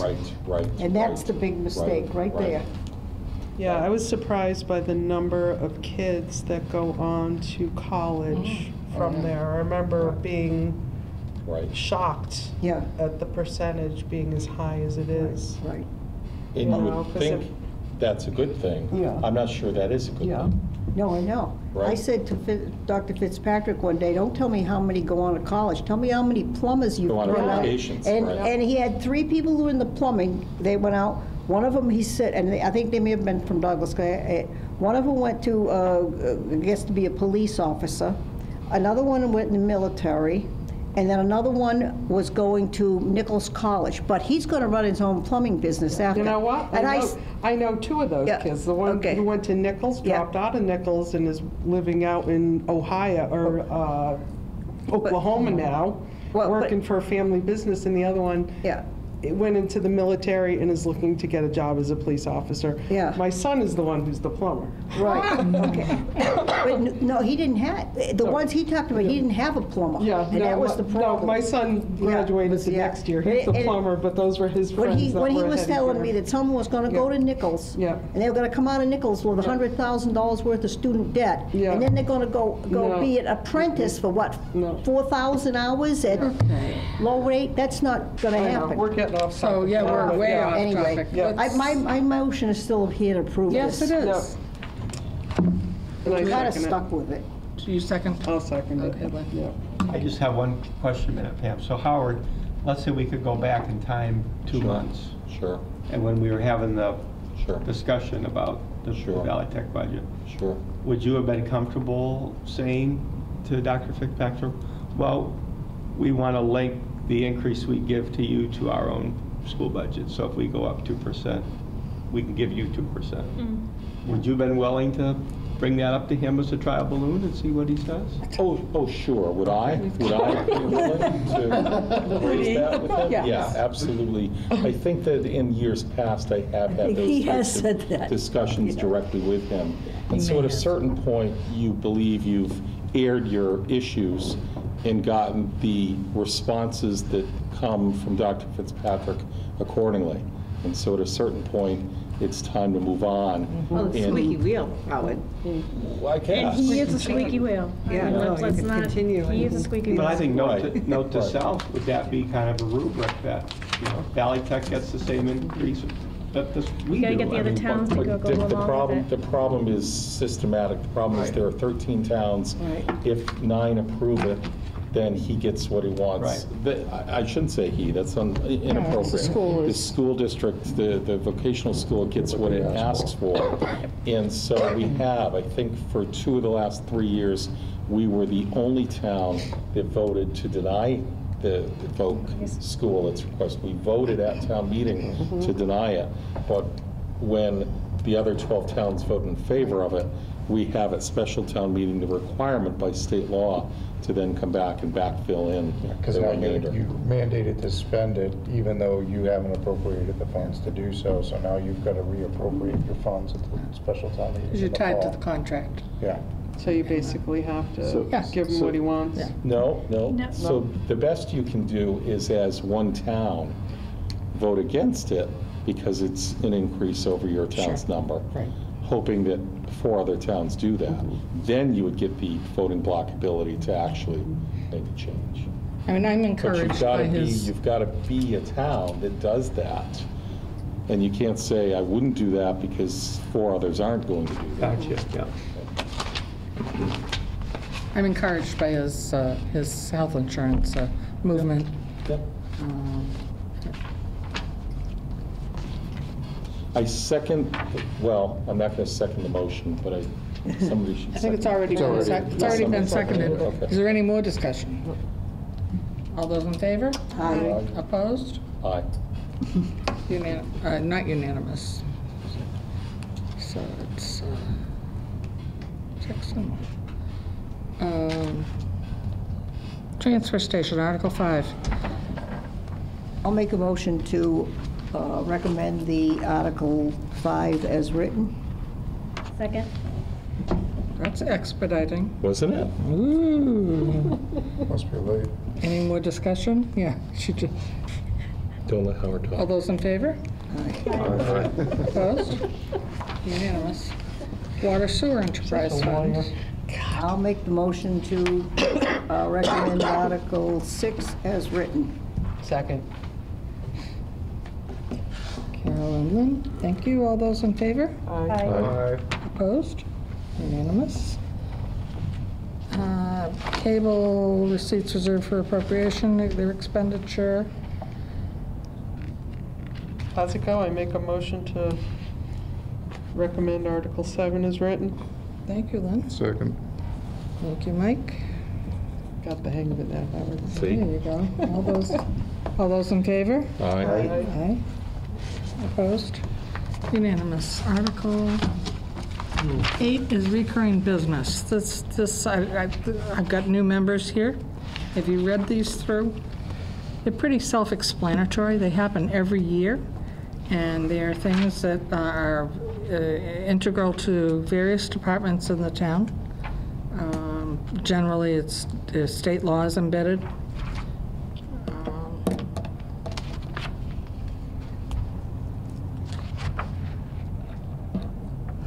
And it goes through I. Next page.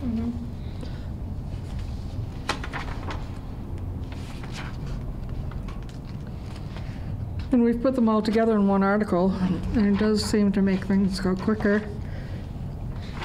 But it is good to read through and Make a motion to recommend Article 8 as written. Second.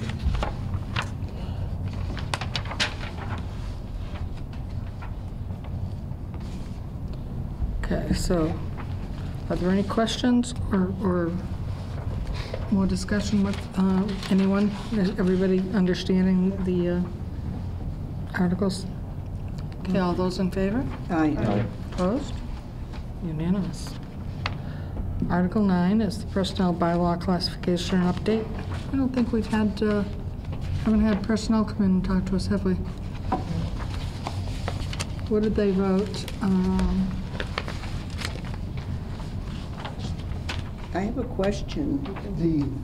Ask The Matt. advisory committee didn't meet, no. The advisory committee, yes. There are 4 things here to call your attention to. One is COLA of 1.75%. The second would be the adoption and implementation of state minimum wage law to the chart where it applies, which is the miscellaneous compensation plan. We do have folks who work at that rate. The third change is the movement of the Senior Center Director Outreach Coordinator from current position as an M2 to an M3. And then the last change requested is the working foreman, municipal facilities maintenance manager is a new title under PM5. So that's the change that we've discussed before.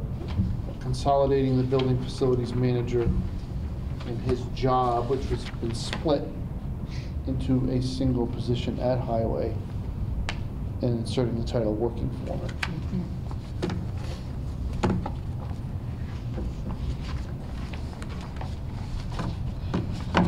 Yeah, who sets the COLA? That's a recommendation from all of us together. It starts when I draft Well, the budget. you advise them, right? But does the Yeah. state give you guidelines, or it's just? No, we, town managers, administrators, do a survey, and at 1.75%, we are the lowest. Of those towns that responded, we are the lowest. This is what's in the union contracts for this year. FY So, 20. we budget around what the collective bargaining agreements call for those that are represented by unions. So, 1.75 at this point is uniform across all of our collective bargaining units and non-union employees.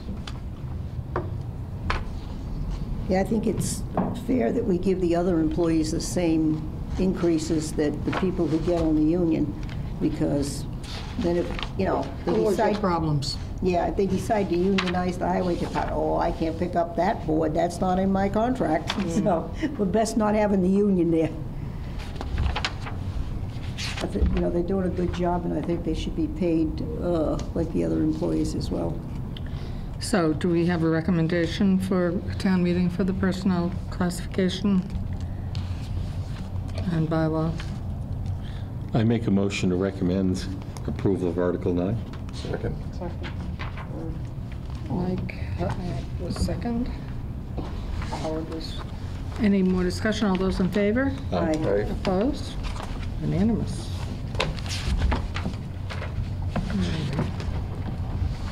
Now, we already did the capital, which is Article 10.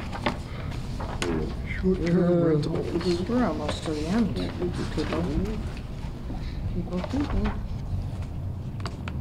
Okay. Hit Yeah, we got 11? 2 short-term rentals, yeah. 11, short-term rentals. Oh, that's the Airbnb thing, huh? Yeah, the RBO, that kind of stuff. I make a motion to approve Article 11, or recommend Article 11. Second. Any more discussion on that? I don't like to see it take effect. I think we have just a few places that are renting out some, like summer cottages and stuff like that, and you keep adding on to it, and pretty soon they don't get rented out. I don't know. I think we're taxing people way too much, and I'm against it. I think that's if you put it on Airbnb, right? Do people- No, I mean, I know that there are people who rent cottages out like by the week in the summertime, and, you know, then it just brings the price up to the point where maybe, and most of these people, the only money they're making out of it is enough to pay their taxes in this town. So, Well, I know, you live down at the res. I live at the res. I obviously do And a not. lot of people at the res do. Well, not a lot, very few actually, Well, but some of I them do. do. I do not. So I don't make any money. I'm not involved in this myself, but I know people who are, and I know that it's going to affect them. And But I know, like, when I rent my beach house, I get a pass-through of the 6% from, Right. because that's what the city does. Sure. So they will pass it on to the renter. Yep. right, but it gets to the point where the renter says, "I'm not coming anymore." Well, then And they're then not that gonna go goes anywhere, anywhere. because No. isn't it Right. just becoming a, It's It's becoming a another status of thing. you nature of know, doing it's business. gonna be everywhere. I don't think it's unique to Douglas. Right. Okay. I think the places that are for rent here are probably not the most desirable places in Massachusetts. So it's one more nail in the coffin, okay? That's what I see. Okay, so there's a motion on the floor, and we've had some discussion. The motion's been seconded. Anybody else have any thoughts on this? Yeah, I'm not sure I want to close debate yet. Okay. I'm just listening to Carol. Yeah. I haven't really thought about it enough before Yeah, I don't think get anyone your has thought point. about it a whole lot. It is a vote with some impact on it. It is, yeah. To, you know, at town meeting, people will look. So, do we have an idea of what we're talking about for volume or number of properties or anything? This is more of a, I don't want to say prophylactic, it's more of a looking forward. Yeah, sure. And it's become a common practice. We all got a memo from our land use council, Jay Tallerman, the municipalities, because he's very Yeah. popular in this area, he's retained by a number of municipalities, Yeah. briefing us and saying this is the time to adopt this because changes are coming to it. And Changes are coming to 64G. to that. Yeah, So it's- now is the time to do It's it being before it becomes expanded more and restrictive? refined, and it's a very long involved memo at this point in the evening Sure. to get into, but Sure. it was on his recommendation. I thought that it would be wise to follow his recommendation when I recommended this to the selectmen. There's always those cases, but there are other cases where people are doing okay with this, and it's an additional source of revenue that many other communities use. I don't know of any of them in this town, but it's okay. How's it overseen? How do you know that person Yeah. owes us Yeah. $6? 'cause they It actually rented- goes to the state, and we would get it from state revenue. But how do they know? Is somebody in Somebody has to Boston report it. monitoring the No, I think it's websites? probably reported from the Airbnb owners. If they report. But it's only if it's on Airbnb, If it's a cash right? business, No, it's all, no, it's, no, it's no. hotel. it's all passed under the table. It's no We don't different than an actually hold employer it. paying somebody in cash, Yeah. you know? So if you have a place on the lake and you There's nobody say, monitoring. you're not This would be short-term, advertising not long-term. where somebody's monitoring it, and you say, I'm gonna rent it out to only people I know, or, you know, a couple times a year in the summer, how are they supposed to know? Well, it's like anything. I mean, when you pay your income tax, that you're supposed to tell the truth, and so that's bit of an what it honor is. system. What's going to catch with this is if somebody does decide Yeah. to build a Fairmount or a Hampton because of all the economic activity up and down 146. Yeah. and they found a suitable location, wouldn't you want to be able to tax a hotel chain? Yeah. You can't if you don't adopt 64G. Is that right? We have to This adopt goes it this to- year, though. This goes to even Hotels, hotels? motels, lodging Hotels, houses, yeah. bed and breakfast establishments. Look at that.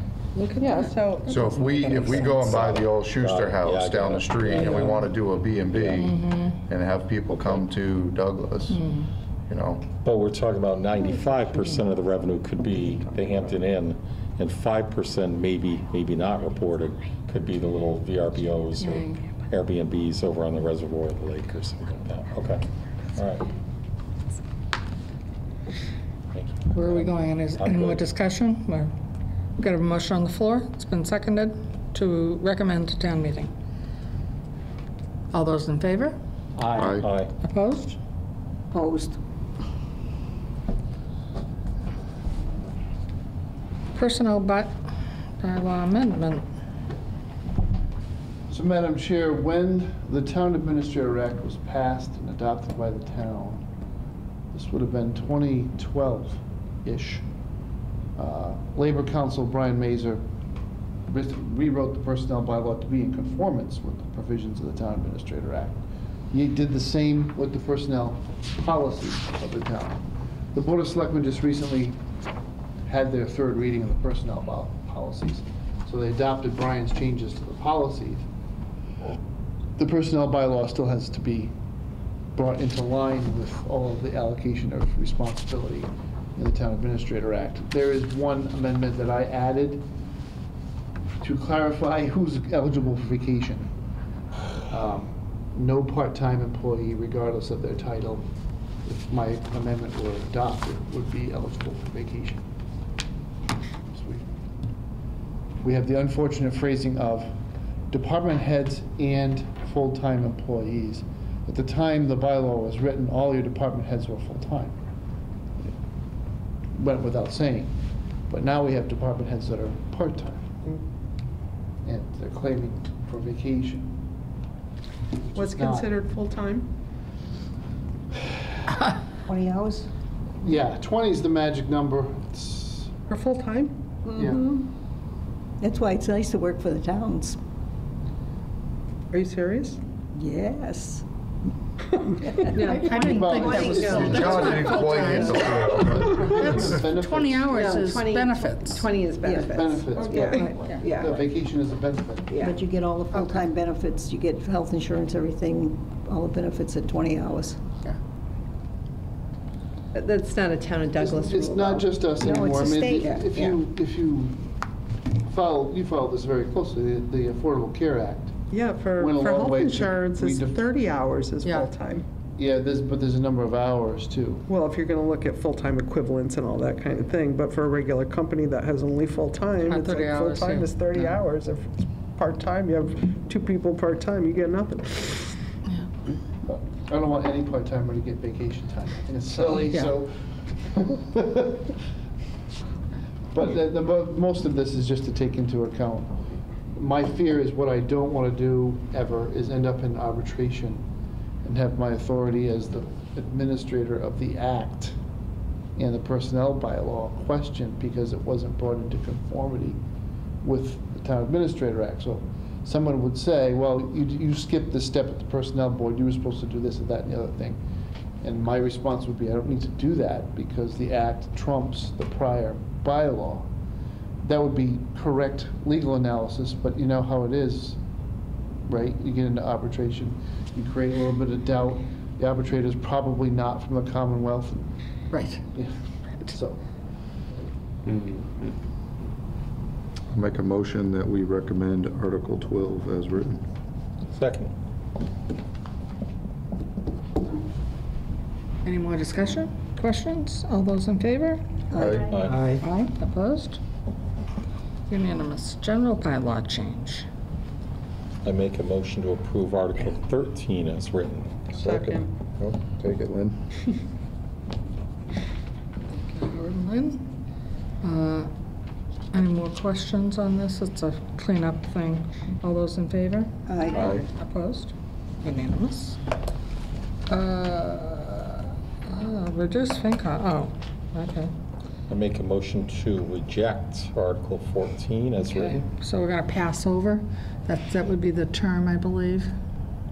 Well, I just made a motion to To, reject it. you reject it? To not recommend? Is that's what Well, you're? we kept a placeholder on this That's from our what it last is. discussion, right? Yeah, I still think you could take it out if you wanted to. Right. So I think I actually make a motion to take this out of the warrant.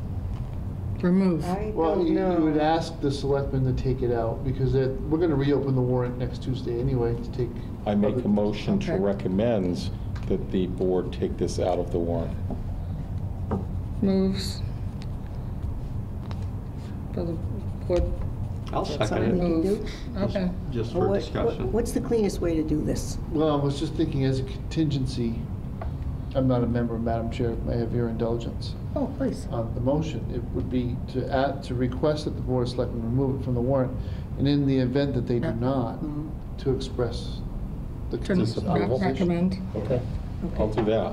Okay. Yeah, that's What he good. said. So moved, right? Yeah. Well, you gotta withdraw the prior motion to be parliamentarily I'll correct. withdraw the prior motion and make the motion, Just like he said it. yes. And that's okay with me, because I seconded it. I Okay, think so I have Dick to Van, approve. all right, so we have approval So we by got a both new people. second? Yep, new second. From? Dick. Okay, Vanderburg. all right. Okay, so all those in favor of this convoluted? Aye. Aye. Aye. Hold on. Aye. Do a full vote. Opposed? Okay, we're good. Did everybody, I'm Did we calling have unanimous. votes? When I call unanimous, Fair enough. everybody speak up.